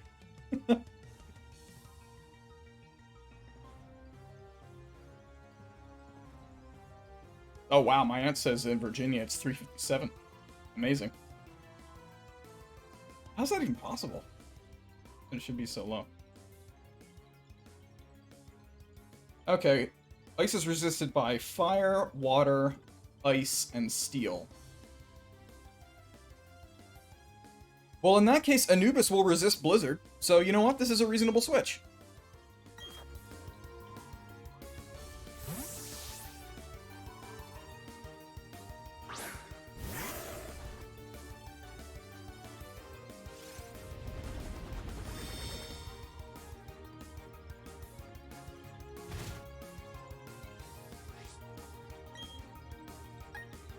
Let's recover health.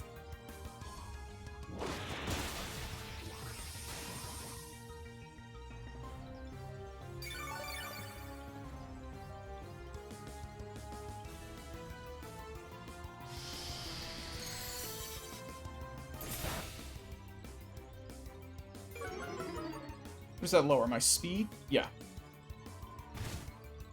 That's fine. I still have Drain Punch.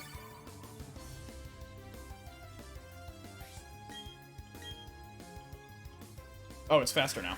That's alright.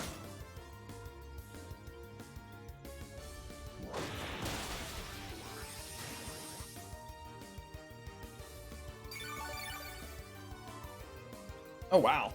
Thanks, Energy Root.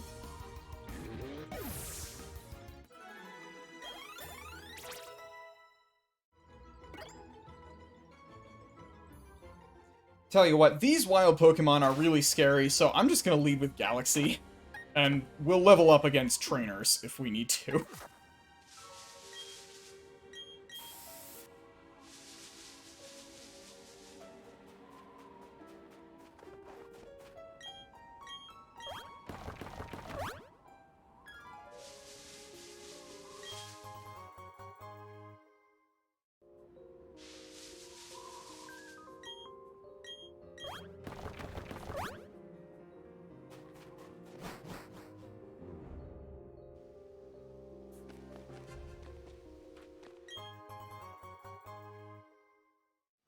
This area is kind of a maze, and I'm not making much of an effort to navigate it efficiently, but we'll get there eventually.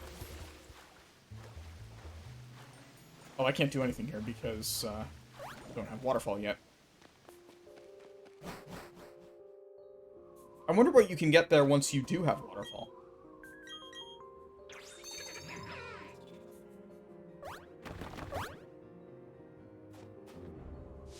Oh, I've been here before.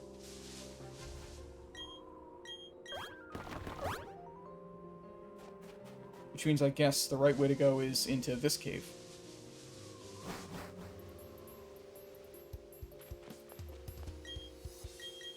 Yes. Waterfall inside a mountain's pretty cool. It's a fun concept. I'm gonna switch back to Snail as lead, so we can double our money.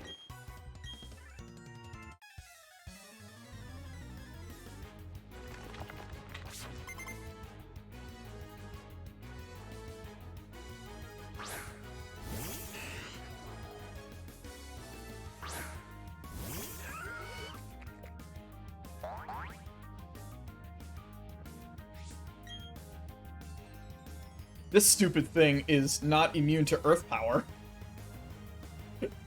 So I could just use that. Surf also works. I think Earth Power's better.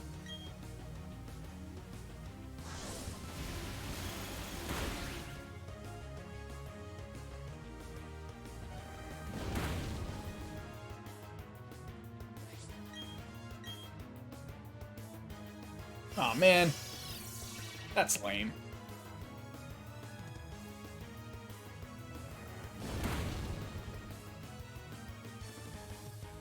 I'm a little surprised that still killed. Maybe my first one was a low roll?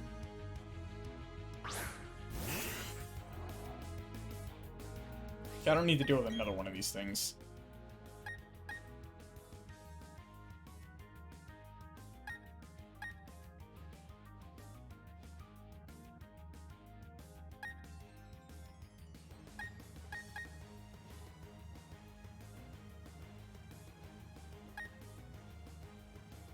I'm gonna send in Yeti? Probably not.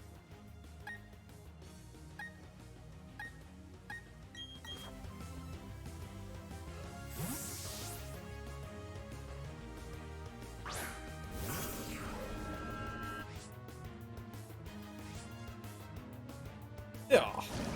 Gross.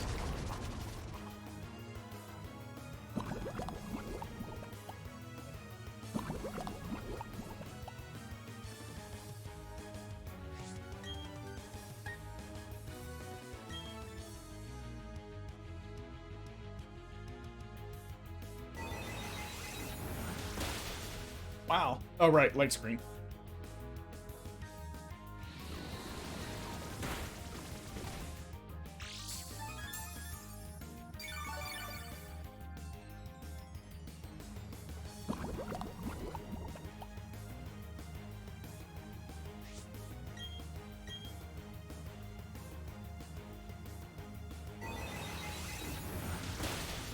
I probably should have sent out something physical to fight this thing that has a light screen up.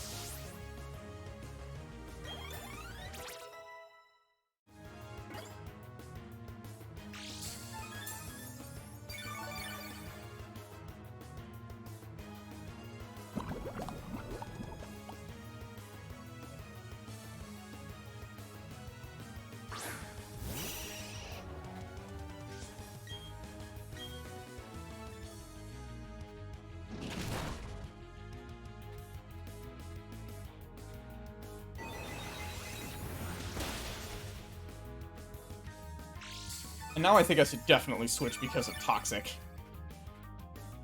Irritating that I got Toxic poisoned. And light screen's gone, so whatever I send out here will be totally fine. Like, say, Snail. Snail's got Ice Beam.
It's occurred to me, like, at this stage of the game, it might not be a good idea to have so few Pokemon in my party who are, like, actually really strong and up to level. I'm not that close to the level cap, so it probably behooves me to not be bothering with Bear, for example, like trying to find things with leftovers. I can do that while I'm just, like, EV grinding or whatever. I don't actually have any intention to use Snorlax. As good as Snorlax is. Like, Snorlax is a special wall, and I already have Egg, so... I don't feel particularly motivated to use a Snorlax. Because I've used Snorlax before, I've never used a Blissey before.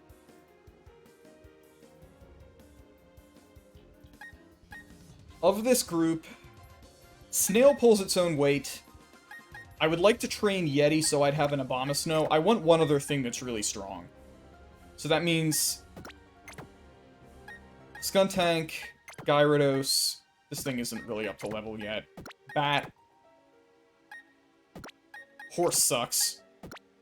Cornrow's guy is lame as well. Flowers is not really up to level yet. Giraffe is pretty strong, but I also have Galaxy to kind of do Giraffe's job.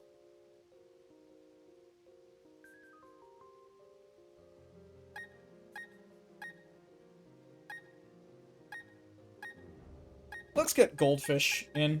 I want to have Goldfish as an option.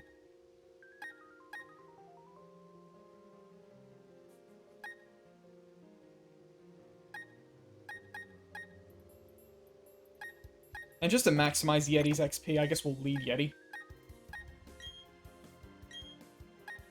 Ah. There.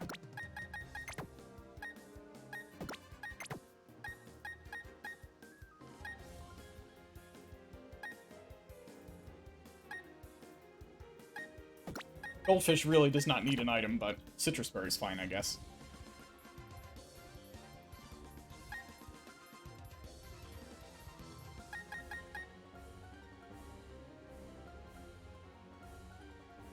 Yeti will not keep any of the wild Pokemon away, though. Which, until Yeti is near their level, that's actually fine. I am comfortable training on these Pokemon, I just need to be smarter about what I switch to, and when.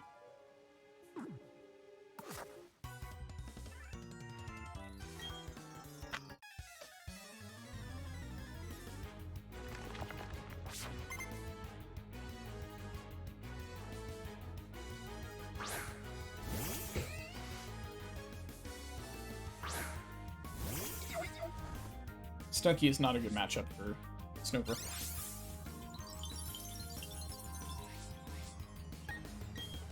Oh, that's right. Yeti also sets up Hail. That's annoying. Oh, one sec. Getting to fall.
Alright, that's good to know. The Central Park Zoo will apparently not turn me away if I come later tomorrow than my registered time. Anyway. What are we fighting? I forget. Stunky, right. Okay.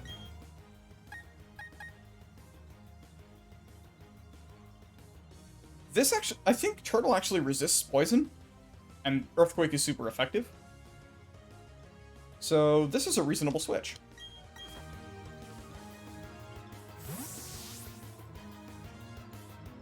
Poison will be normal effective, I mean. Ground resists poison. Ugh, I hate Toxic.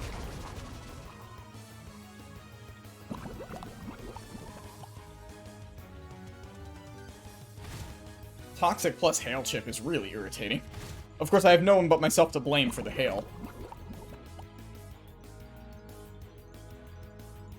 Maybe leading Abomasnow is not a good idea.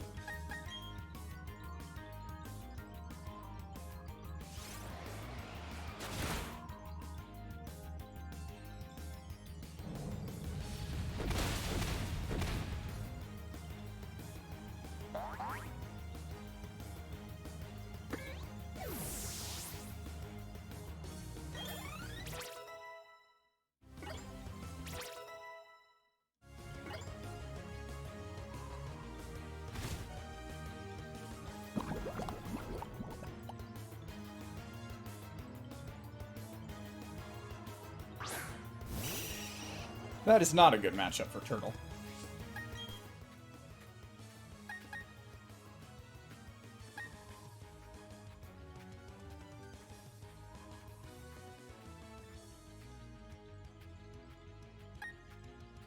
I mean, it is a reasonable matchup for Yeti because of perfectly accurate Blizzard. That'll almost certainly kill. Do I think I could survive the super effective poison move? I don't want to risk it. Let's just switch to Galaxy. Galaxy will be fine. And leftovers means I don't care too much about the Hail Chip, for however long it lasts.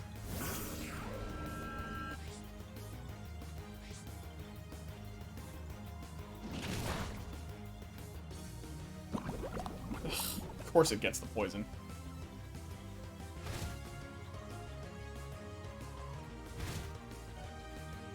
Stop poisoning me, you jerks.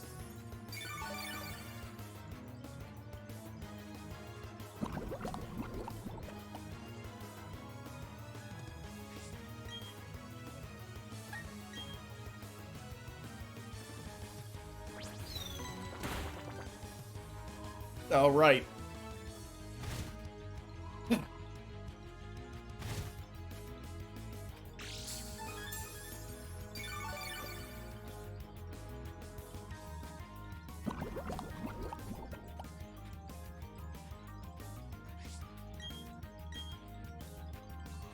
This better not flinch again.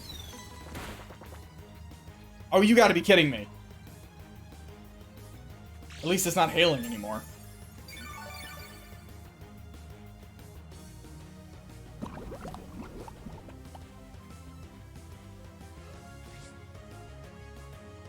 Now I need to be careful because I'm not positive that a crit here wouldn't kill Galaxy. So I think I actually have to switch against this stupid Golbat.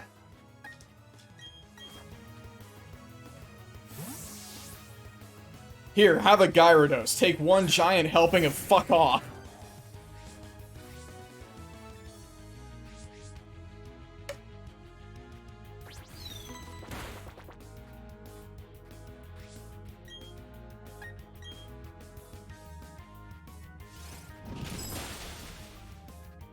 This is why I put Goldfish back on the team.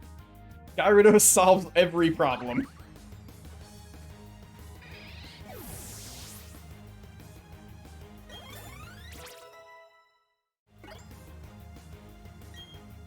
Oh, I get Shadow Ball for free. Well, that's fine. I'll definitely replace Hex now that I can do it with no penalty.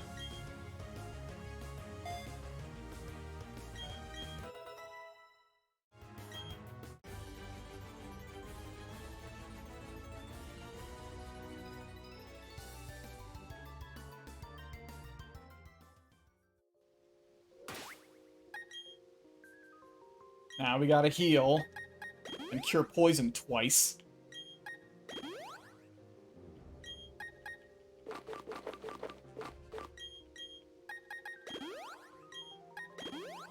Gross.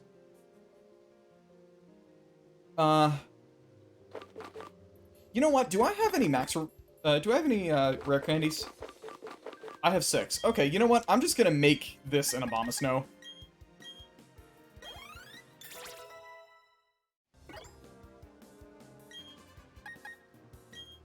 That way I feel more confident in leading.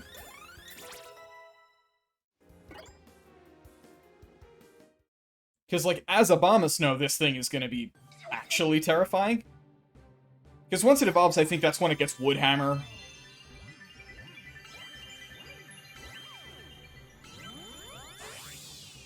And it just gets better stats. Because, you know, fully evolved Pokemon.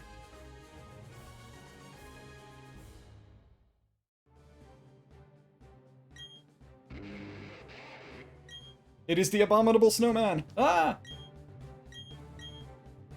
Okay, so Ice Punch, I think not, because Ice Shard is priority. Oh, it doesn't immediately get Woodhammer? That's a shame. Oh well. It's fine, I don't care. Now that this thing is fully evolved, I am less insistent on having it lead, so I'm instead going to lead with Anubis, I guess. You know, no, I still will lead with Yeti. I can deal with the Hail Chip, that doesn't matter too much.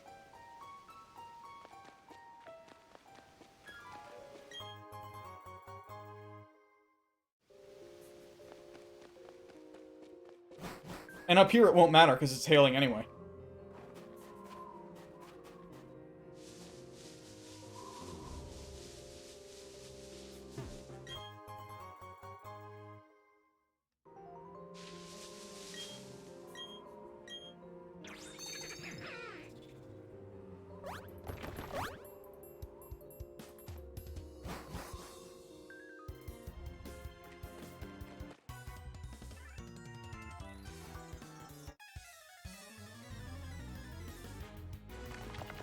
It certainly would be your final operation if you succeeded. And if you fail, I guess. So yeah, I suppose that's accurate.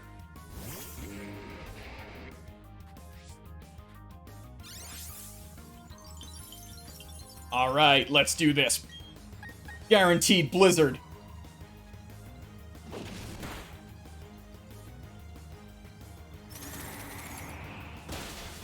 Yeah!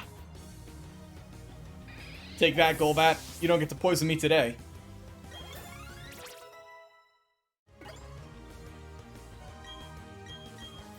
Hurricane? Is that good? No, thank you.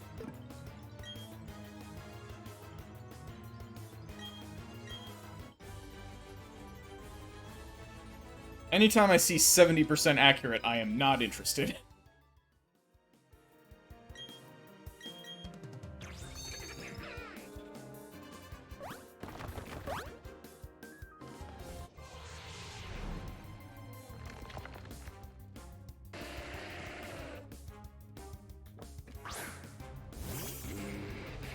Ice is, in fact, one of Traveler's many weaknesses. In fact, all of my moves are super effective.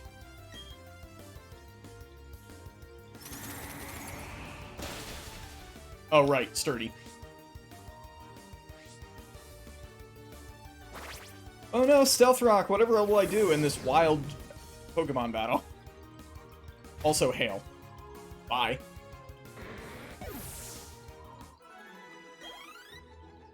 Hail is a good way to break sturdy. So that's a thing.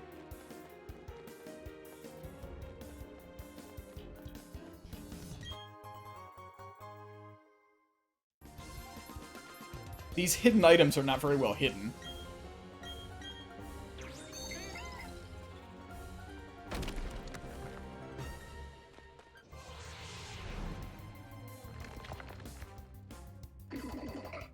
Okay, here's Pure Power Medicham.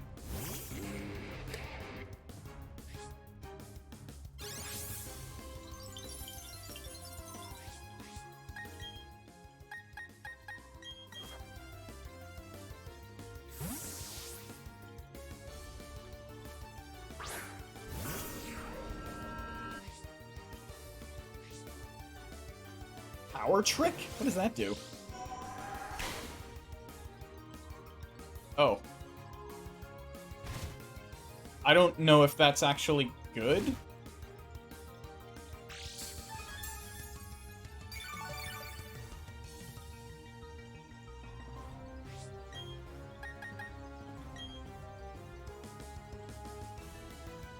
I also don't know what that does. Oh, okay.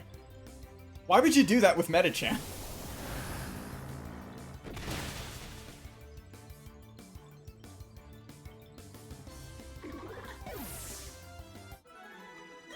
I mean, it's an AI, so it's doing it randomly.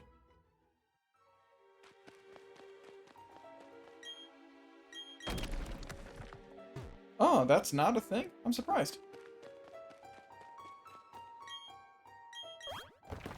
Definitely looked like it.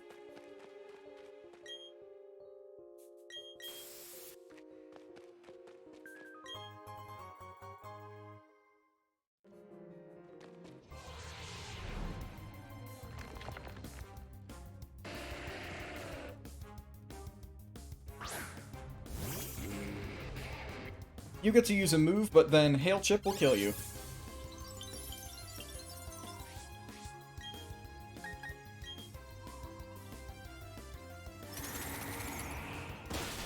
Unless you don't have Sturdy.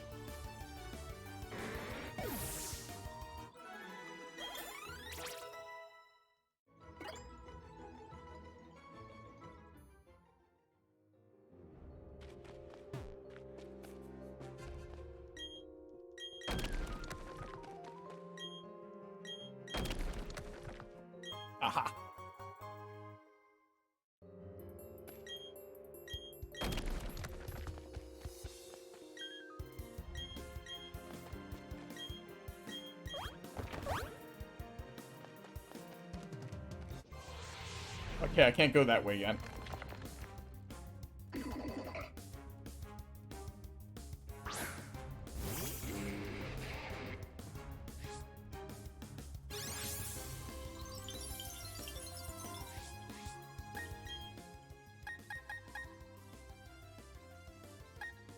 There's Galaxy.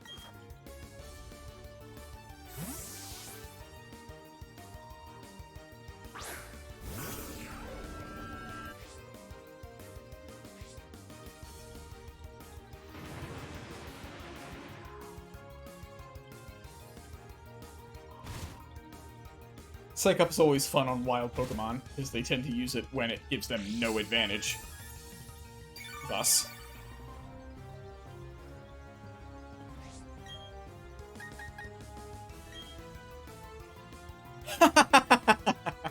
Random moves! This is why I put in Galaxy. It might be that these Medicham have no moves that can actually hit Galaxy. Because if they only have fighting and psychic type attacks, then they're fucked against a Ghost Dark.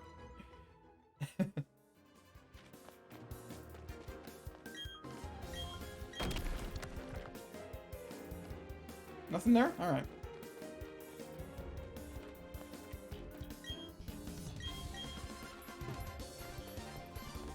What am I leading with?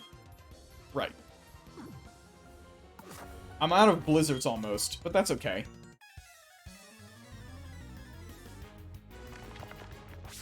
Once I run out of blizzards, I'll put someone else in the party.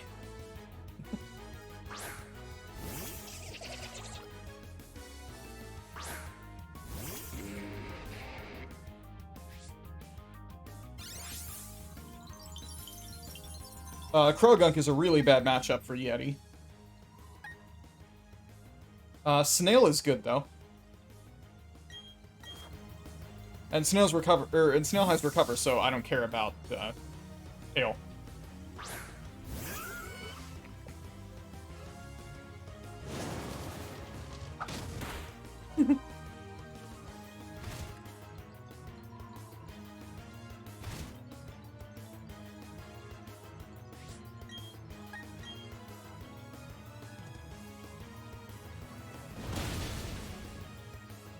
Alright, Earth Power.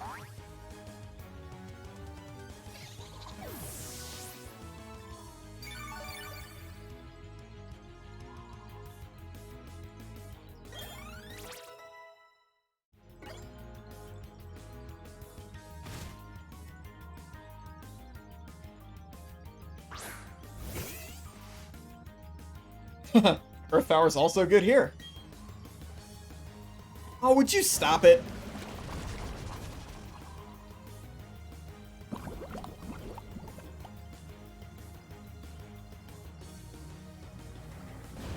Just wasting my money.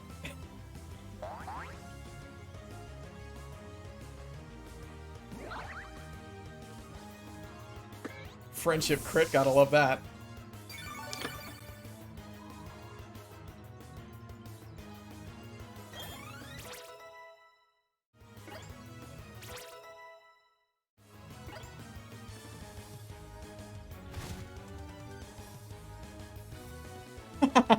Yay! I saved my money.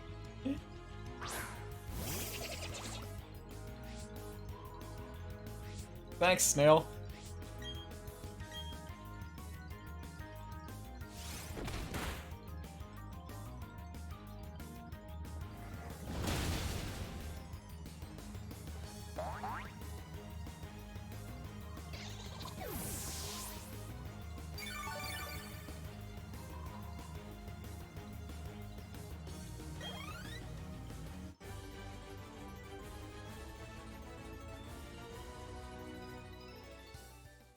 Well, some of it I got from rare candies.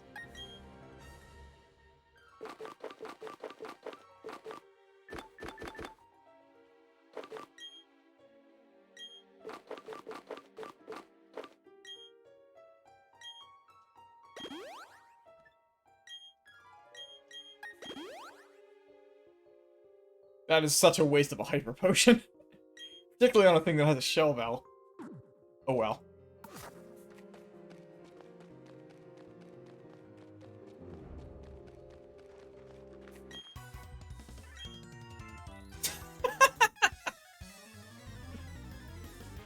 You do know what you guys are doing, right?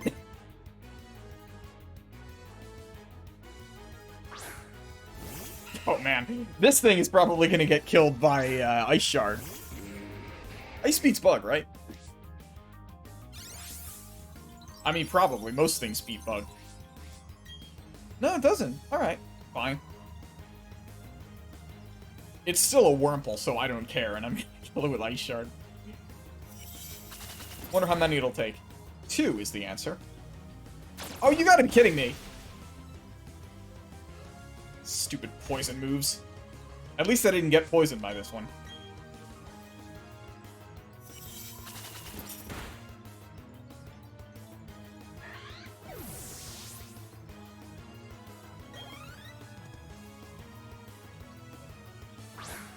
This will get destroyed by Ice Shard.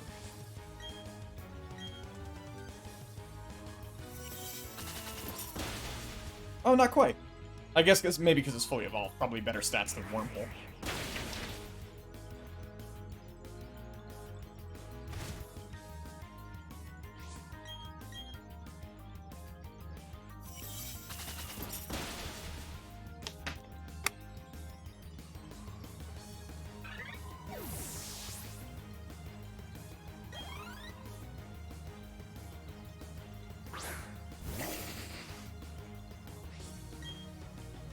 Against this, I'll just Blizzard.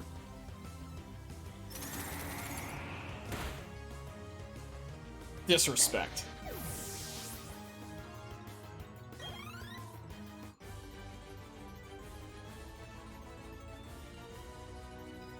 You know, not really. Well, I guess maybe regarding my would-be Garchomp.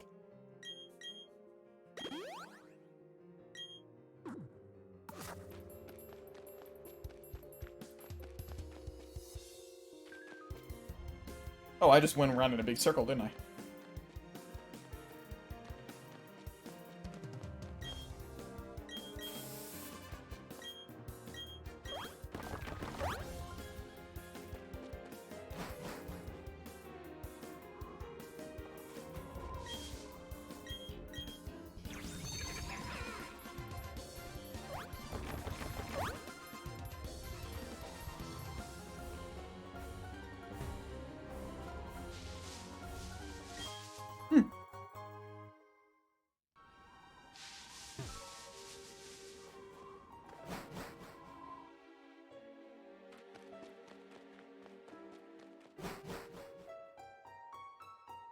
I think this is going to be it. We're getting close to Spear Pillar.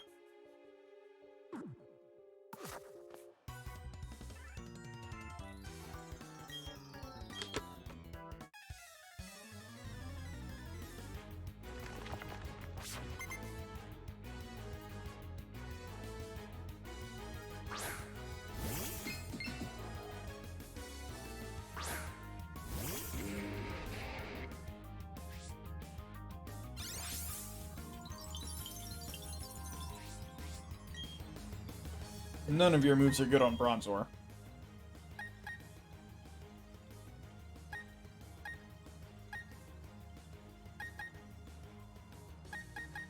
think it's really only Goldfish who's good here.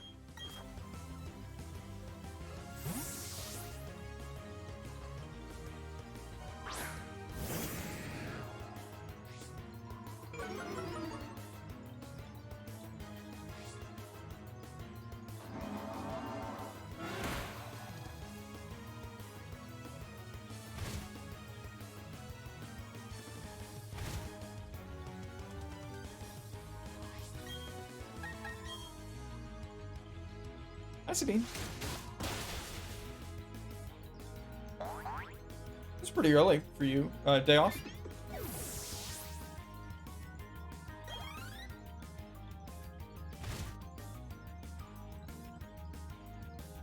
Or on in the background while doing tax things.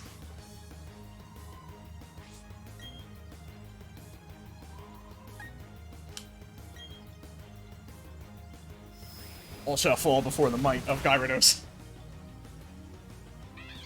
We're about to catch a god, but the real god is right here.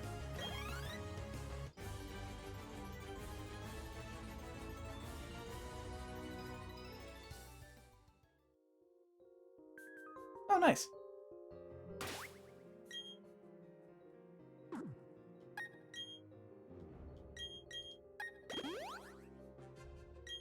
Also a waste of a hyper potion, but whatever. Might be only like 1 or 2 more grunts before Dialga.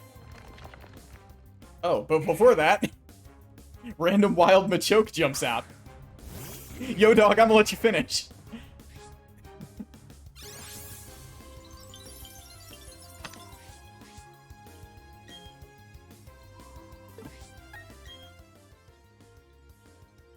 Well, I feel like this is a pretty hard counter, isn't it?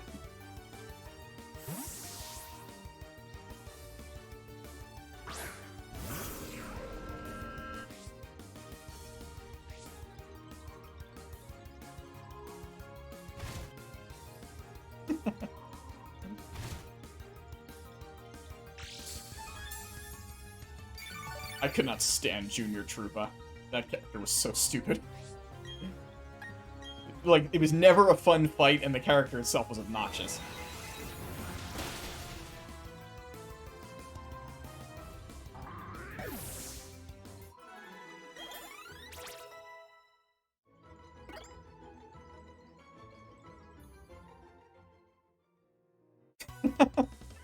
And no chance to heal. Which means that, like, that Machoke encounter triggered, like, the frame before this guy triggered. Ridiculous.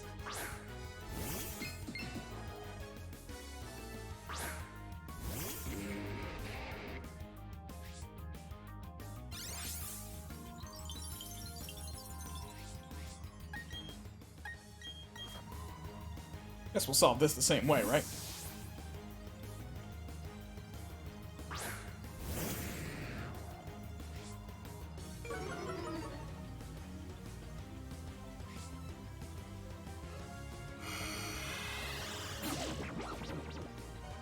I hate confusion.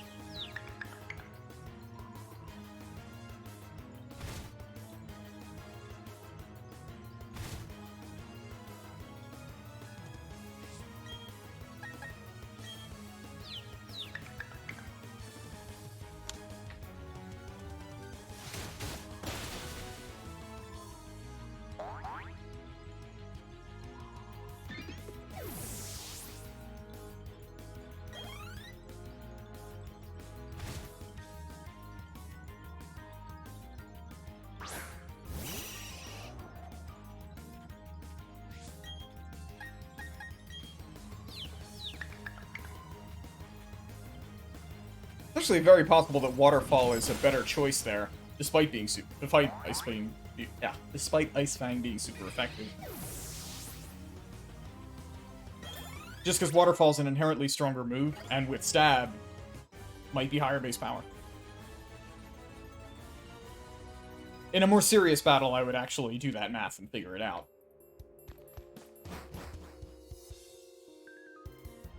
Hopefully with fewer interruptions now. We don't need any healing, though, so that's fine. I'm gonna take a quick break after these, grunt fights, and we get back to the top of the Spear Pillar. Then when I come back, we'll put a team together to fight, Mars and Jupiter, and then immediately Cyrus. And that Cyrus fight is gonna be no joke, because he's got some pretty serious Pokemon on that. He has his own Gyarados, for one.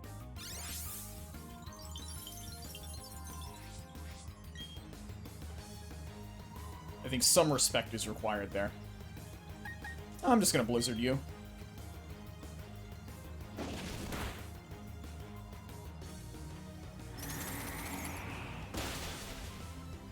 Good job, Yeti. You used all your Blizzards.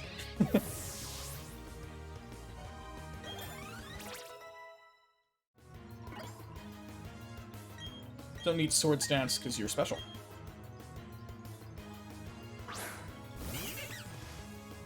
I think Blizzard totally would have ruined this thing, but unfortunately, out of Blizzards. So, I guess we'll just hit it with Ice Shard and see how many that takes. It's not even fully evolved. Yeah, we're fine. Oh no, Hypnosis connects! Damn it. Lame. Well, I'll burn a turn, I guess. Just for the hail issue.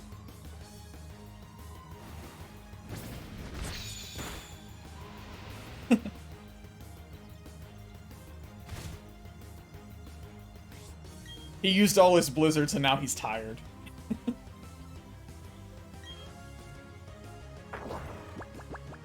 Once hail ends, I'll switch to something else. Oh, now I probably should switch to something else now that I know it has Aerial Ace.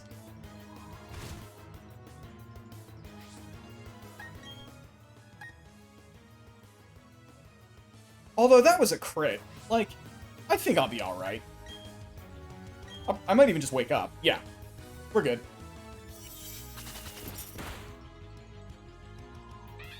That was a bad play. I should not have done that, but I'm impatient.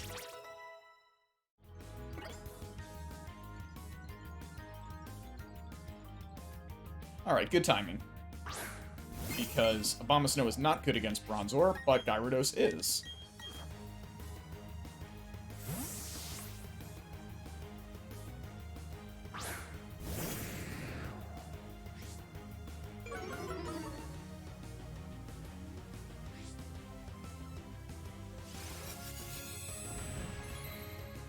I think Crunch will still destroy it, even with Iron Defense. This is Gyarados we're talking about. Oh no, not quite. Alright. Good for you, Bronzor. That's why you're shaped like a shield. And now my dragon is confused. Hooray. Stop wasting my time! Although I guess that's what this grunt is being paid to do, right? Like, the whole point of these grunts is that they're, like, slowing me down so I won't stop Cyrus.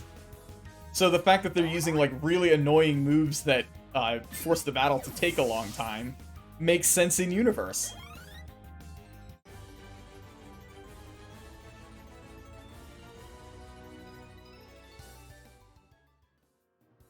Any more? Okay, I think that's the last one. Oh. I had to say it.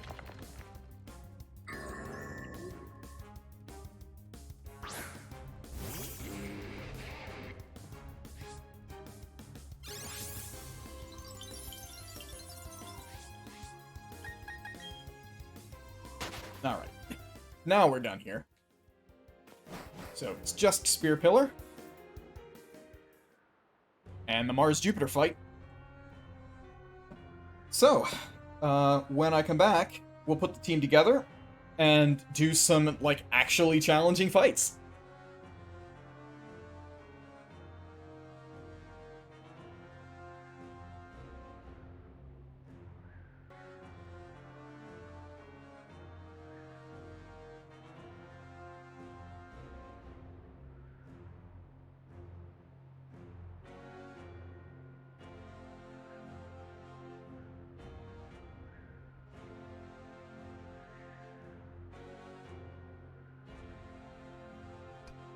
Okay, so let's consider what I need to do for this fight.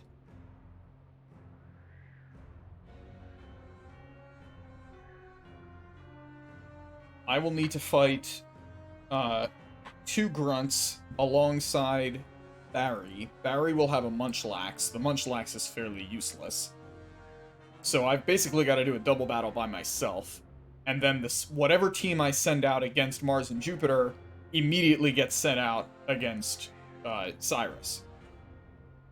The Mars-Jupiter fight, I don't particularly take seriously, because while they have some shenanigans with, like, U-turn and stuff, I think that the Perugly and the Skuntank are no big deal compared to the types that we have access to. What does matter is Cyrus's team. He's got a Honchkrow, a Crobat, a Gyarados, and a Weavile. The Honchkrow is a problem, because it has Super Luck and Scope Lens, and two moves that are good at crits. And that means this thing is going to be like crits all day. Because of that, I really cannot afford to set up anything against the Honchkrow, and I just have to kill it. Its type is Dark Flying, and Honchkrow is fairly bulky, if I remember. Let me see.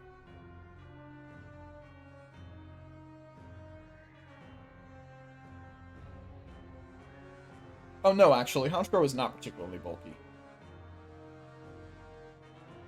Base 52 defense and special defense. It's got all of them have a jolly nature.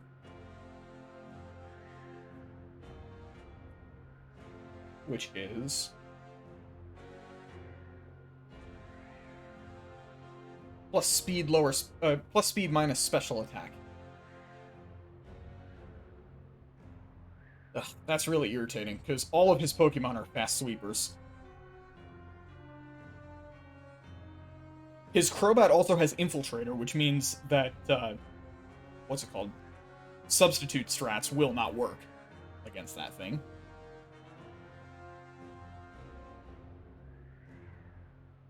Which types do I have access to? What are the candidates for this team? They top out at level 48 for his Weavile, which means I might actually need to grind up a little before I do this fight. I know that's lame, but it might be necessary.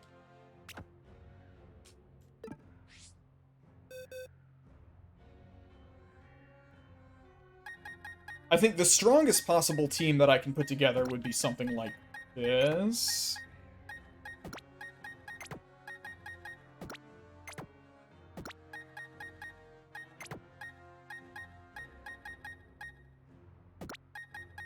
Then which of these I put in is debatable. None of these are special, so Egg is not a good choice.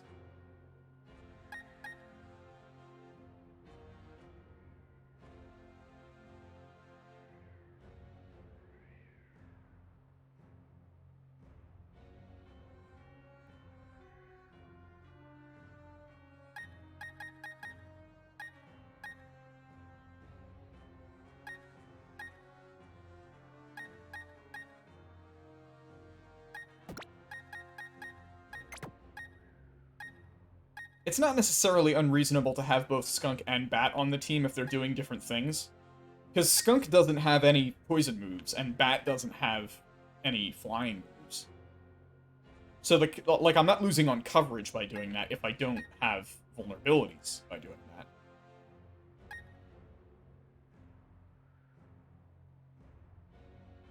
The best answer to Honchkrow would be to send out something that is just, like, naturally really physically bulky and resists its attacks. It has Steel Wing, Night Slash, and Air Cutter.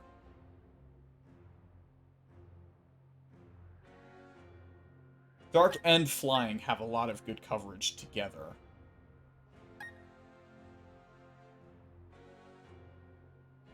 Using Gyarados here is tempting. The problem is, I don't really think I can depend on Gyarados in this situation, since Intimidate drops will not help. I have to assume this thing will crit. And Gyarados doesn't actually resist any of its attacks, so I would have to just tank a crit. Which Gyarados can do. Gyarados is pretty bulky. And if it doesn't crit, then its attacks are going to do almost no damage. It also has Defog, which is interesting. What's that do again? Defog reduces evasiveness and lowers eliminates Reflect and Light Screen.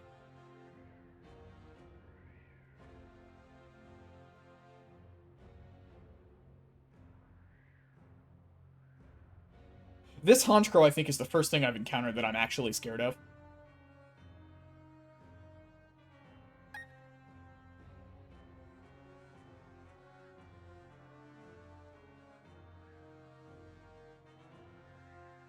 Galaxy will not help. Torterra gets killed by Air Cutter. Lucario gets killed by Air Cutter. No, Steel resists flying. Although, Anubis is bad against Honchkrow anyway. So these three are all bad against this thing. Skuntank isn't particularly bad, but trying to Toxic Stall this thing is a terrible idea. U-turn is super effective against it. And like, U-turn isn't very strong, but that, like, after I toxic it might work. I want to get Bat up to much higher level if I'm going to try that, though. I think Bat will probably outspeed it. And none of its attacks are super effective against Bat. The problem is it would have... I don't know if Bat could survive a crit. And crit is very likely against this thing.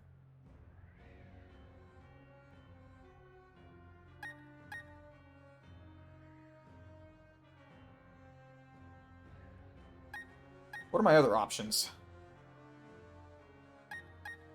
Abomasnow?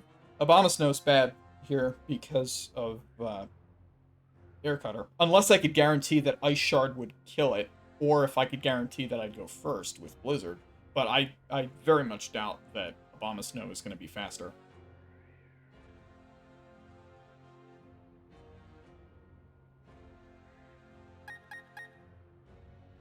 This is really bad.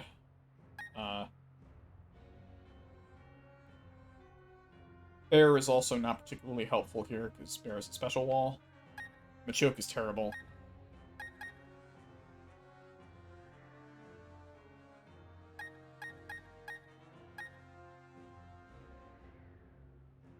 It would take forever to get any of these up to the right level for this to be good. And also, Bronzong has terrible moves.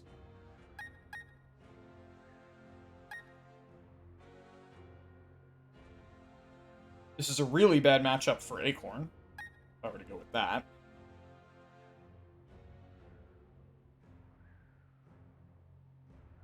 It is a reasonably good matchup for Sneasel.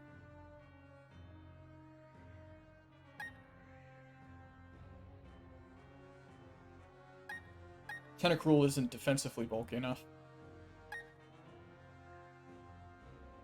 I don't think I can get a Weavile before the Elite Four, though, right? How do you get Weavile?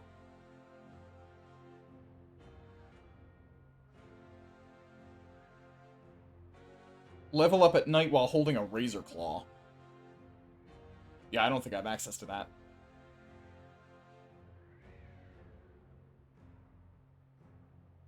Which is a shame, because that actually would be a reasonable counter to Honchkrow.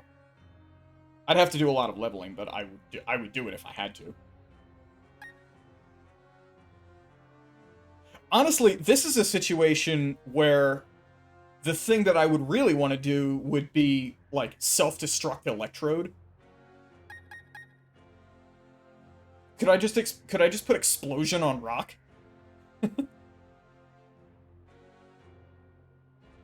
Like, this might be Rock's time. Because Rock is sturdy, therefore, if I switch into Rock from something else, then Rock will not die. Or no, if I lead with Rock, because Rock is going to be slower. So, it won't matter in that case if Rock dies.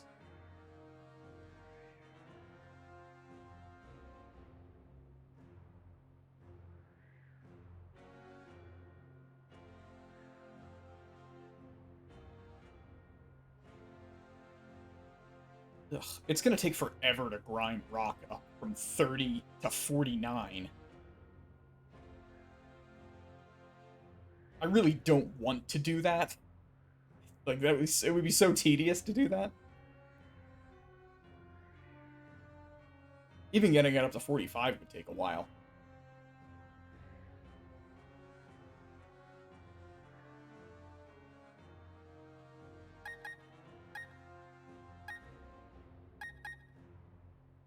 I need to look at other options before I do something that irritating.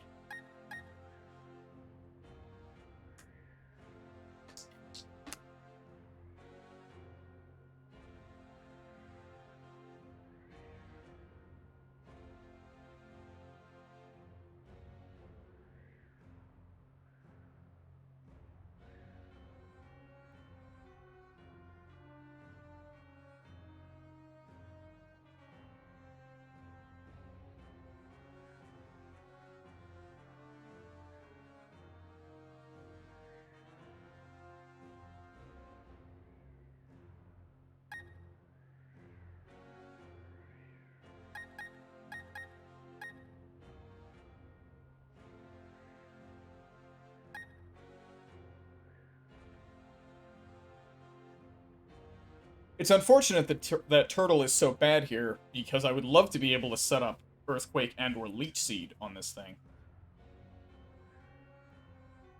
But Air Cutter is gonna destroy me.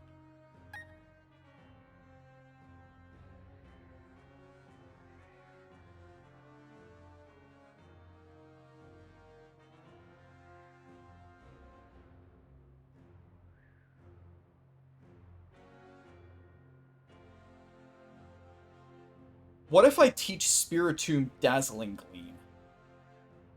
I think it can learn it. Spiritomb resists Night Slash. Steel Wing is neutral, Air Cutter is neutral. If I use Substitute, then I have some protection against crits. Because the worst thing a crit can do against a Substitute is just break the Substitute. And if it doesn't crit, then there's a pretty good chance that the Substitute survives. Because I'm very defensively set up on Spiritomb. Spiritomb has really strong defenses and good attack stats. Like, Spiritomb just generally has good stats. And fortunately, Honchkrow doesn't have Infiltrator, so it's not like the Substitute would be useless against it. And with Leftovers, I would be gaining on that every turn. So if I need to make another Substitute in case it crits, I can.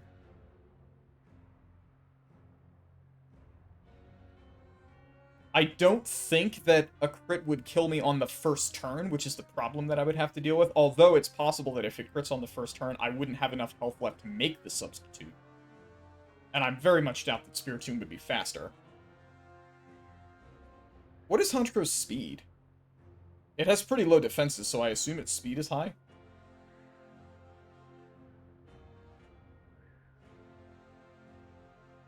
At level 50 with a helpful nature, its speed can be expected to be between 83 and 135. So yes, it will absolutely outspeed. It might not outspeed my Gyarados, though, interestingly.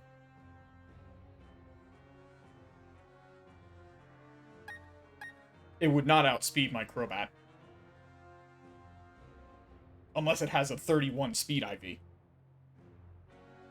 Also, it won't actually be at level 50. It's at level 45.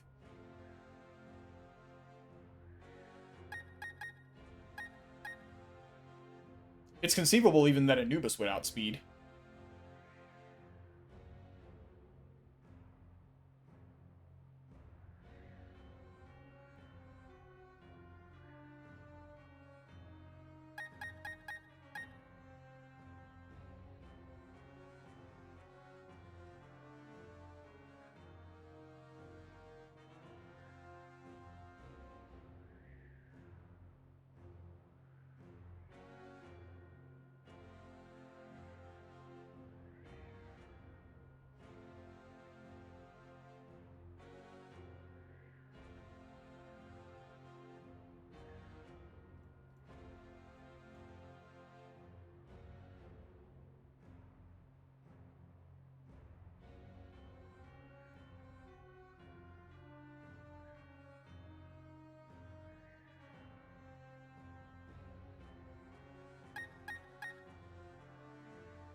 I'm gonna say probably Spiritomb is my best answer to Honchkrow. It just needs to have a move that's good against Honchkrow. Can I get one?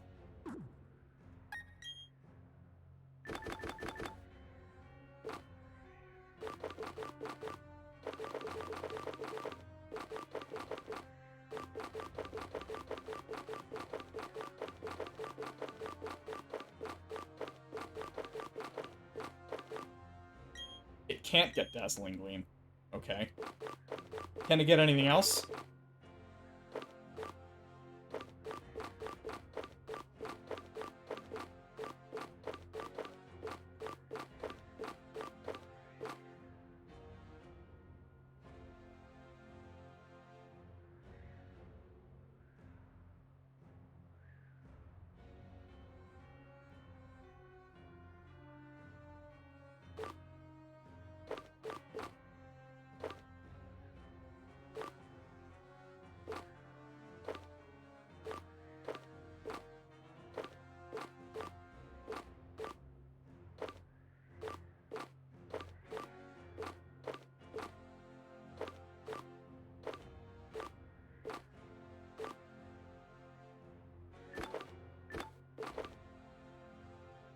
It can get Shockwave, which would be super effective, but that's not a whole lot of base power, honestly. I mean, it would never miss, but missing is not a consideration here anyway.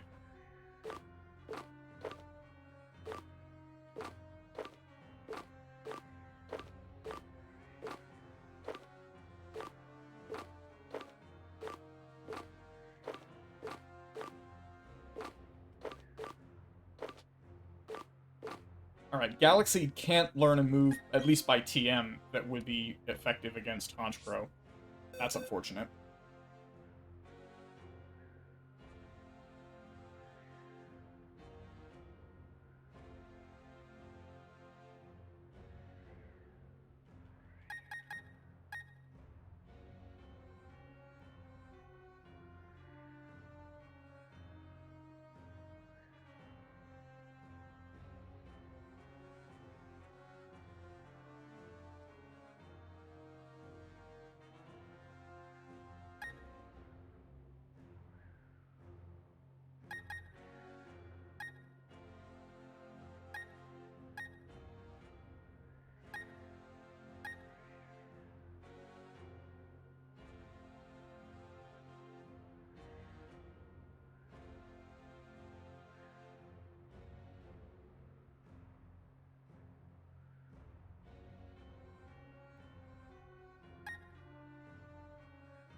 I could put Substitute on Goldfish.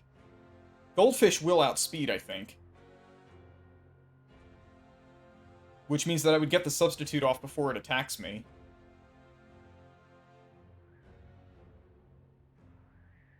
I don't want to get caught in a loop of Substitute, though. Like, that's not a good plan, I don't think. Unless you resist the move. Which I wouldn't. None of its moves are resisted by Goldfish. Except maybe Steel Wing, I'm not sure. Yeah, well, I think Water resists Steel, so it would not use Steel Wing, but Air Cutter and Night Slash would both work.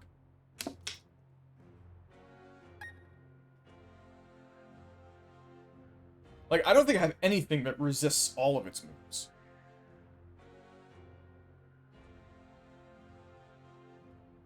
I guess I can check by the type chart. Is there any type combination that would resist Steel, Flying, and Dark?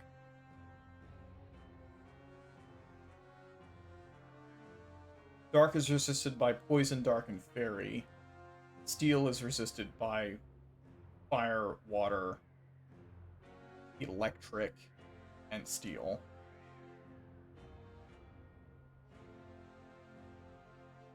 Flying is resisted by Electric, Rock, and Steel.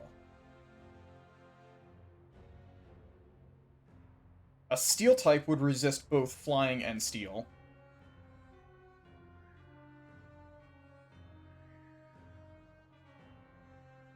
Fighting Steel almost works, except that that's weak to Flying, so that would be neutral. So Air Cutter would still be neutral. I don't have a Dark Steel. I don't have a Ghost Steel. Oh, no, that doesn't work.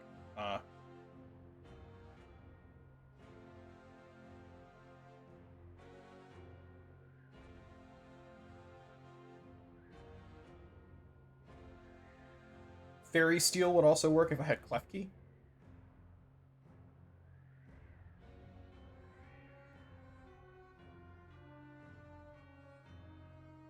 Electric resists both Flying and Steel. So if I had something that was Electric and Fighting type, or Electric and Dark type.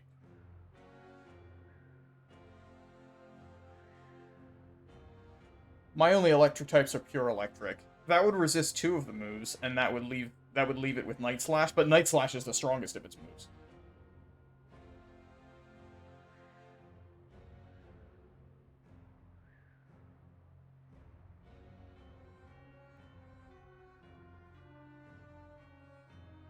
How possible would it be to PP stall this thing?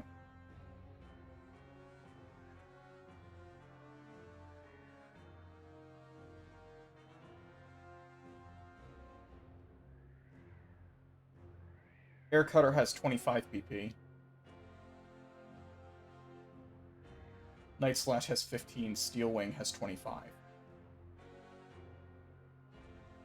Steel Wing is equally strong as compared to Night Slash, although Steel Wing can't crit as well. It still can because of Super Luck, but it's not as bad as the other ones. It also can miss. It's at 90 accuracy. But it also can raise the user's defense, which is bad.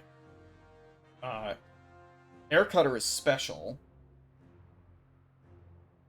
and is the weaker of the three moves, but not by much.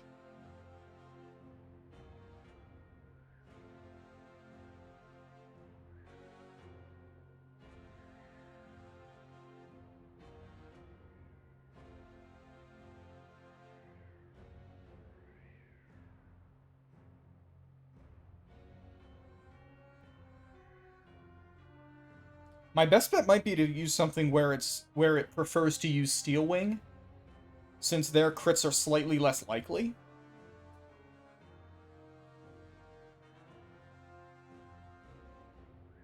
So in that case, I want something that resists both dark and flying, if possible.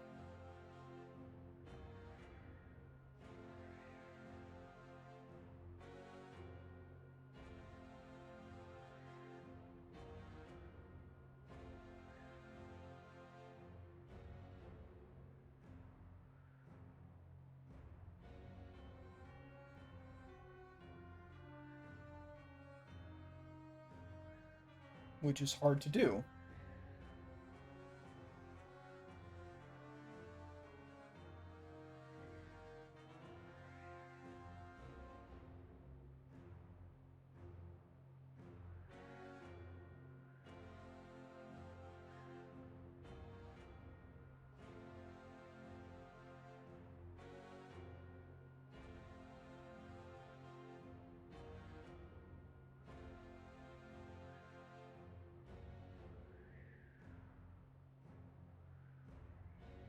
Dark Rock?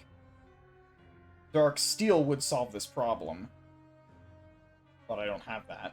I don't even know if there is a Dark Steel.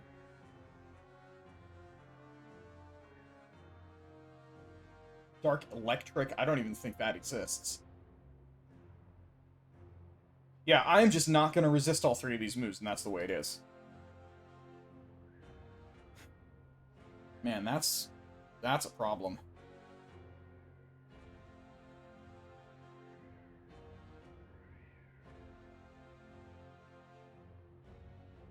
This is by far the most scary thing that I've found so far.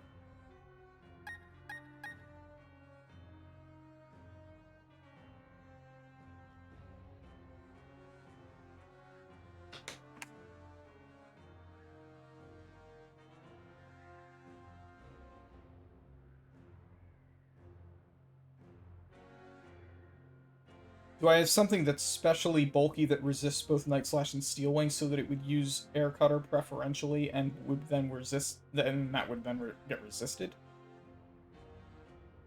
So that means I need something that resists Dark and Steel. How easy is that?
Man, I hate to say it, but it seems like uh, Suicide Bomb Rock might actually be the best choice here. I have very little doubt that Explosion would kill it, and it's guaranteed to connect because I'll have Sturdy.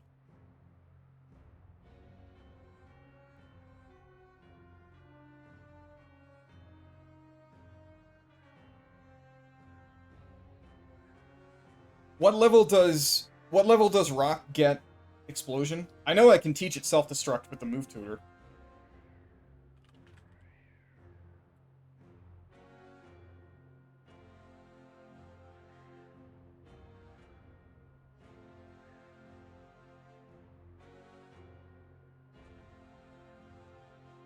It gets Explosion at 44, which means I can actually have Explosion. I can boost Explosion using the Silk Scarf, which increases the power of normal type moves. It can't miss.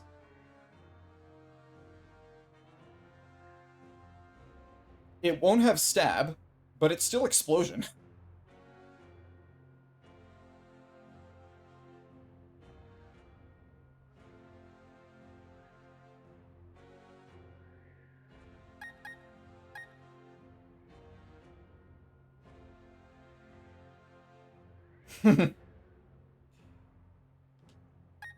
Alright, let's commit to that. I think this is the best play. It's a scary play. I don't like having to do this, but I don't see a better option. I know I'll have full health before this fight because you do get healed before you fight Cyrus. So even if Graveler somehow takes damage during the other fight, that won't matter.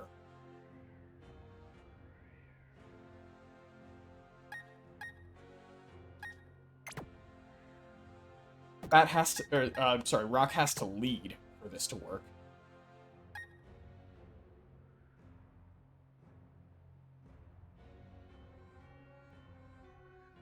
Alright, so let's assume that I do this. Rock explodes, Honchkrow dies, or gets very close to death. If Honchkrow doesn't immediately die, then I can always switch in. This is where I should have Abomasnow, because if Rock dies and Honchkrow doesn't, then I can get a free switch to Abomasnow and kill it with Ice Shard, because Ice Shard absolutely will kill it if it's been hit by Explosion first. So having both of these two in my party is necessary, I think, in order to solve this problem. Also, Abomasnow is good. So then we have a Crobat, a Gyarados, and a Weavile to deal with. The Crobat irritatingly has Infiltrator, so I can't use Substitute effectively against that thing. Its moves are Cross Poison, Air Cutter, and U-Turn. It also has a Quick Claw, so I can never depend on being faster than it, although it's a Crobat, so that wasn't going to happen anyway. It even has Tailwind. Like, how committed are you to going first? You do not need to put that much commitment into going first on with a Crobat, Cyrus.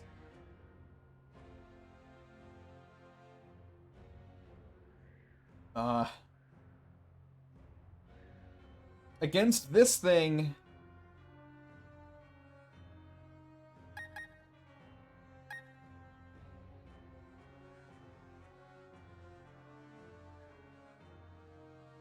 I need to resist both poison and flying.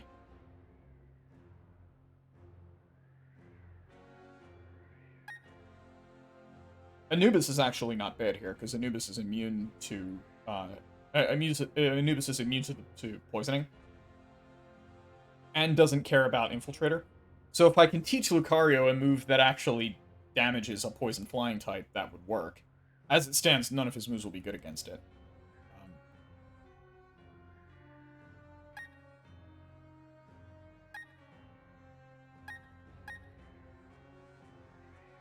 Turtle is once again bad.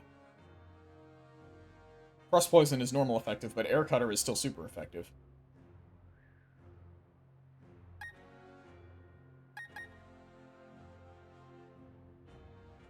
Giraffe is weak to U-Turn. So is Roserade.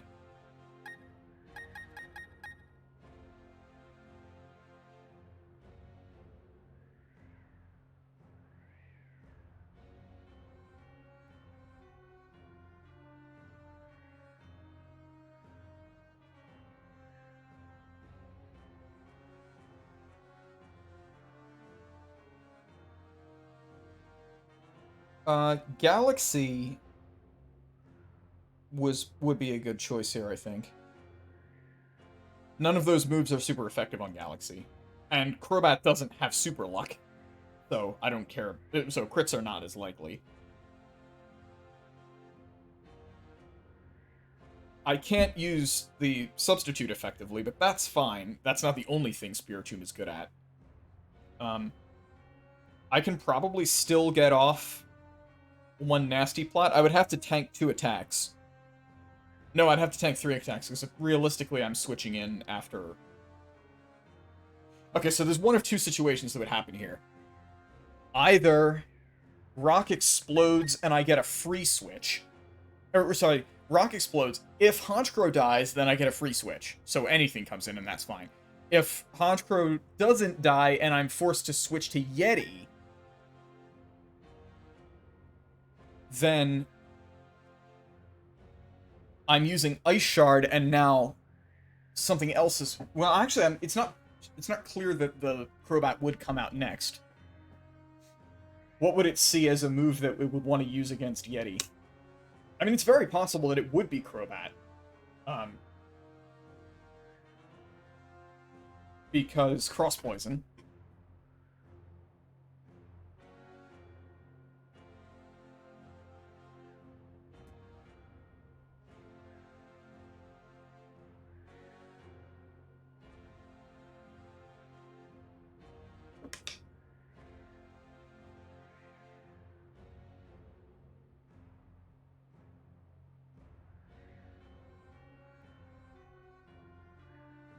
In fact, I think that's the only thing that it would make sense for him to send out.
I feel like Skunk could probably stall this thing pretty well. Night Slash is normal effective.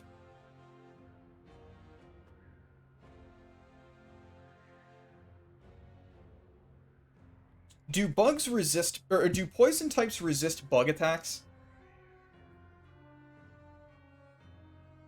Yes, which means that U-turn is normal effective against Skunk, and also U-turn is fairly weak. So, and honestly, what I would probably do is send out Skunk and then immediately protect. Because obviously I can't Toxic it, so I would protect just to see if it's going to U-turn me. And if it does, then I could maybe switch on the next turn to something else that would resist U-turn.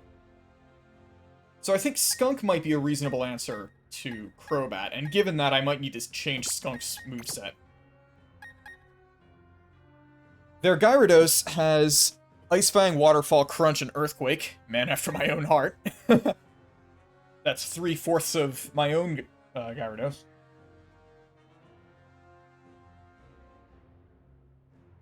Gyarados gets obliterated by any electric move.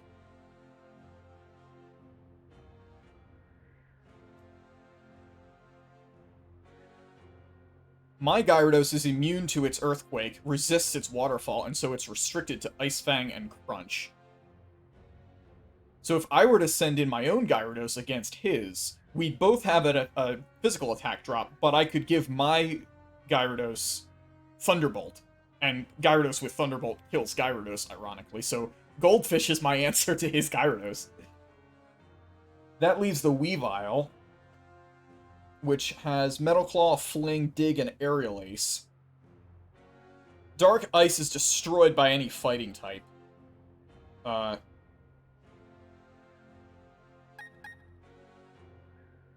None of those moves bother Lucario, especially. What does Pickpocket do?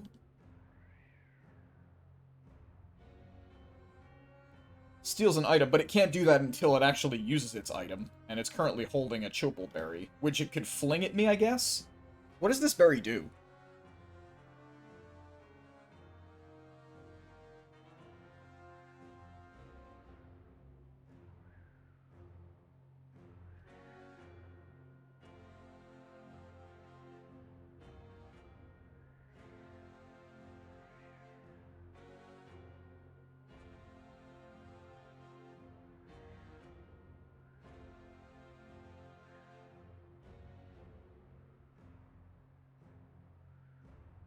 Lessens the damage from one super effective fighting type attack. Okay. What happens if you fling it?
That's useless. If a Pokemon holding a berry uses Fling, the berry will activate for the target, even if its usual condition's not satisfied. So there is no point whatsoever in having Fling on this thing.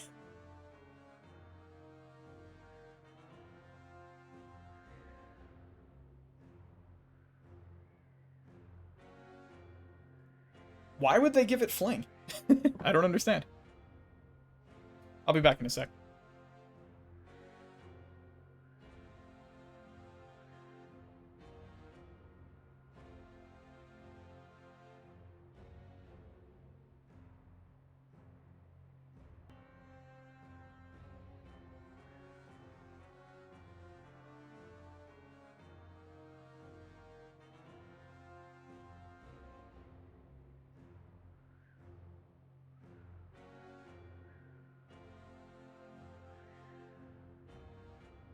Because of the grinding that's going to be necessary to get, at the very least, Rock up to level for this fight, I'm not going to be doing this fight today, so, like, once I finish deciding what my final team is, at that point, I'll call it a day. I have to go make dinner anyway.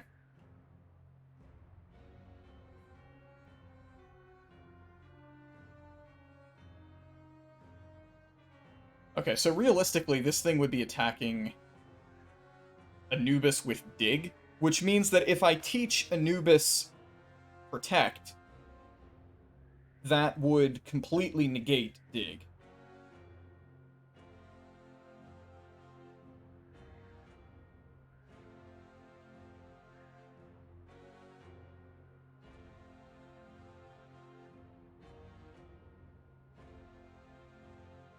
It also has Aerial Ace.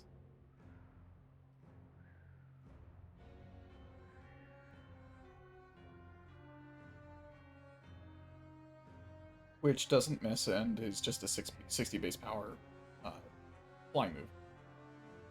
Which is normal effective against Lucario.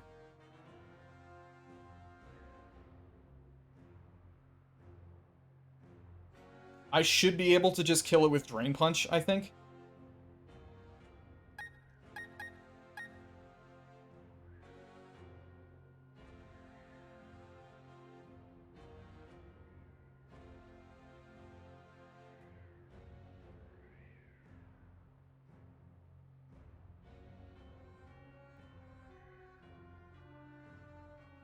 So let's recap. Rock comes in against Honchkrow and explodes. If Honchkrow dies, great. If Honchkrow doesn't die, I switch to Yeti and kill with Ice Shard. Crobat comes out next, assumingly. Against Crobat, my answer is going to end up being Skunk, who can wear it down ultimately with a combination of Protect, PP Stall, and damage with Night Slash, which it doesn't resist. Against the Gyarados, I send out my own Gyarados, which is going to be taught Thunderbolt for the purpose.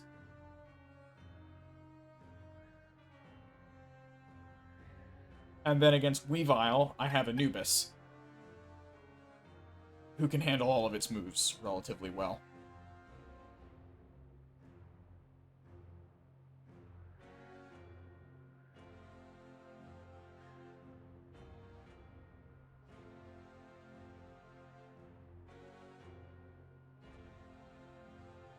It covers the weakness on the first attack, but it would still be 2x, and it would still be boosted by Stab, which means it probably wouldn't kill with Drain Punch, but I would be able to heal up with that. And then if I outspeed on the next turn, it's dead. Depending on how much damage it's taken, I could just kill with Quick Attack. How fast is Weavile? It is also Jolly, so helpful nature.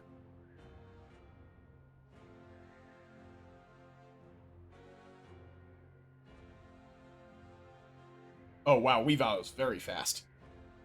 That will be faster than Anubis.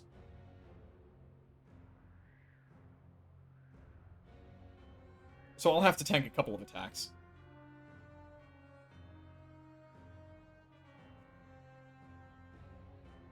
If things don't go well against Anubis, Skunk is also a pretty good... Oh, you know what? Skunk might be best against Weavile. Because none of its attacks are great against Skunk. It has Protect, which counters Dig, and I have Flamethrower, which is super effective. And I can Toxic it. And my moves don't make contact, so it can't steal my Black Sludge. Although if it did, that would just poison it. I think I want both Skunk and Anubis available for this, but both of them are good in this fight. For that reason. Alright, so it's just Rock that needs to level up before this.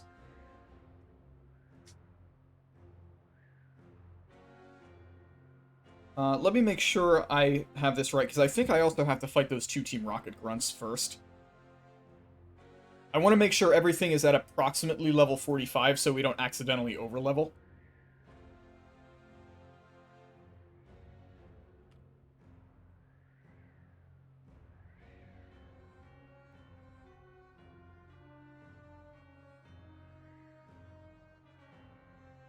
This area is Spear Pillar.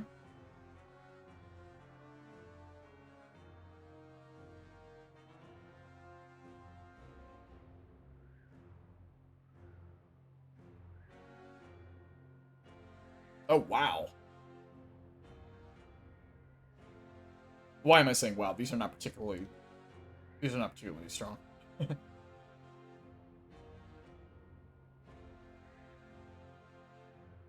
There are, in fact, two grunts that I fight first.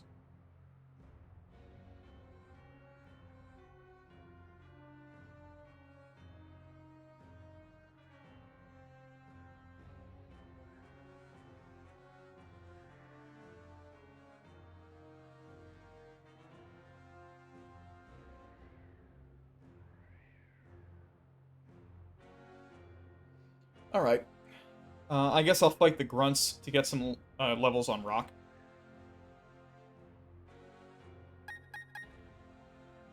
Galaxy does not need to be leveled up anymore. So we'll take you out for the moment and put Snail in.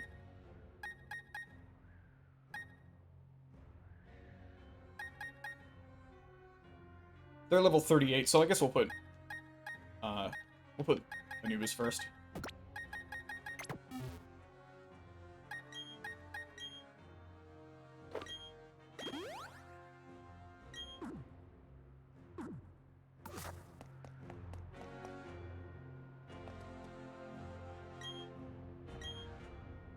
Oh, it's a double battle.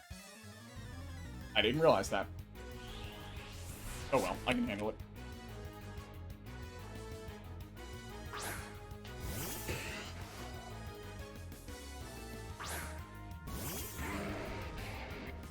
Yeti is not a good partner in a double battle.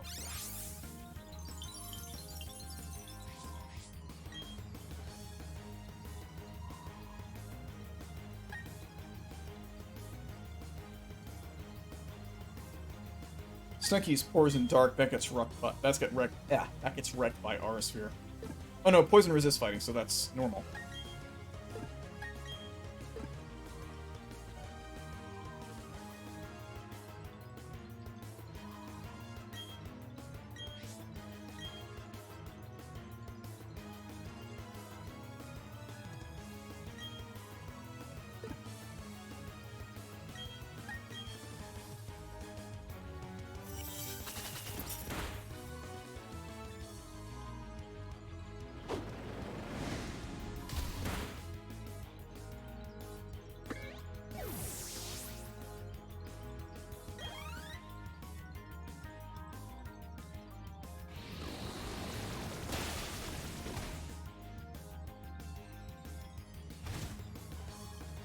I am almost never afraid of bug moves.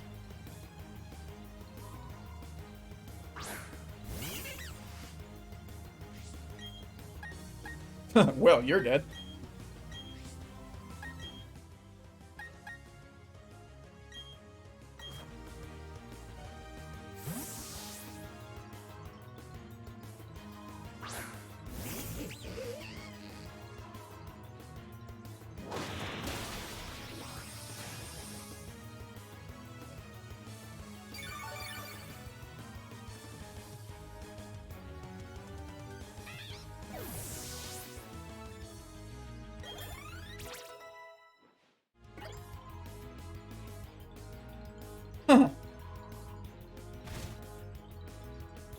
Nice to see I have two Pokemon that are both immune to poison.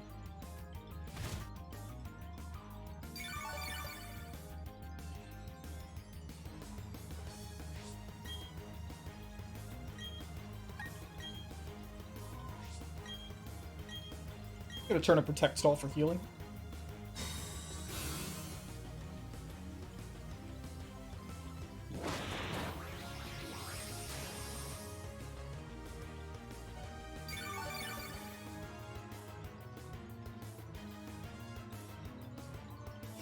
Alright, fine.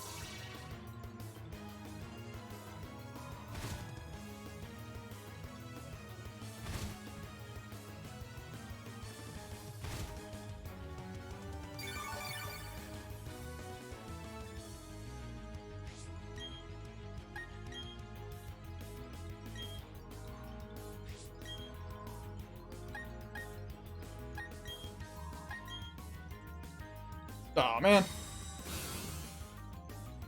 Just wasting my time.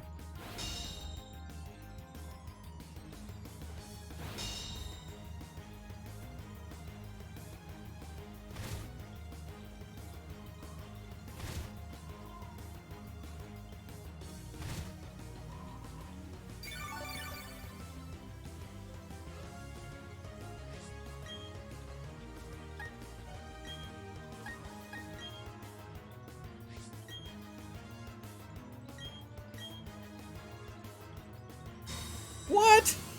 That doesn't work.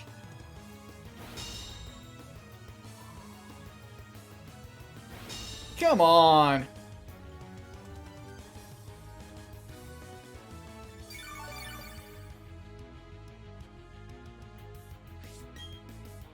I hate you, Dustox. You're the worst.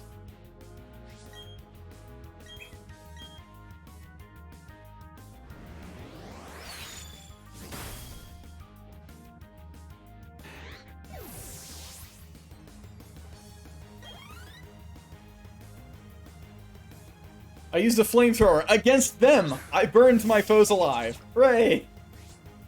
We're the good guys.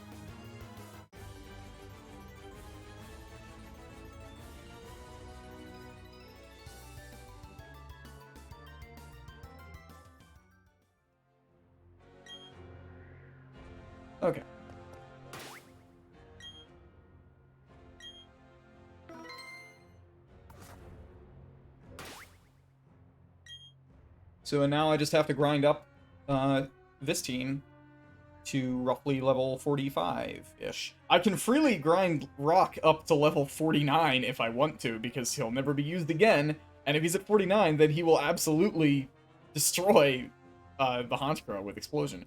Although, I can't get too close, because if I don't want to level up from the Mars-Jupiter fight to make him accidentally ineligible.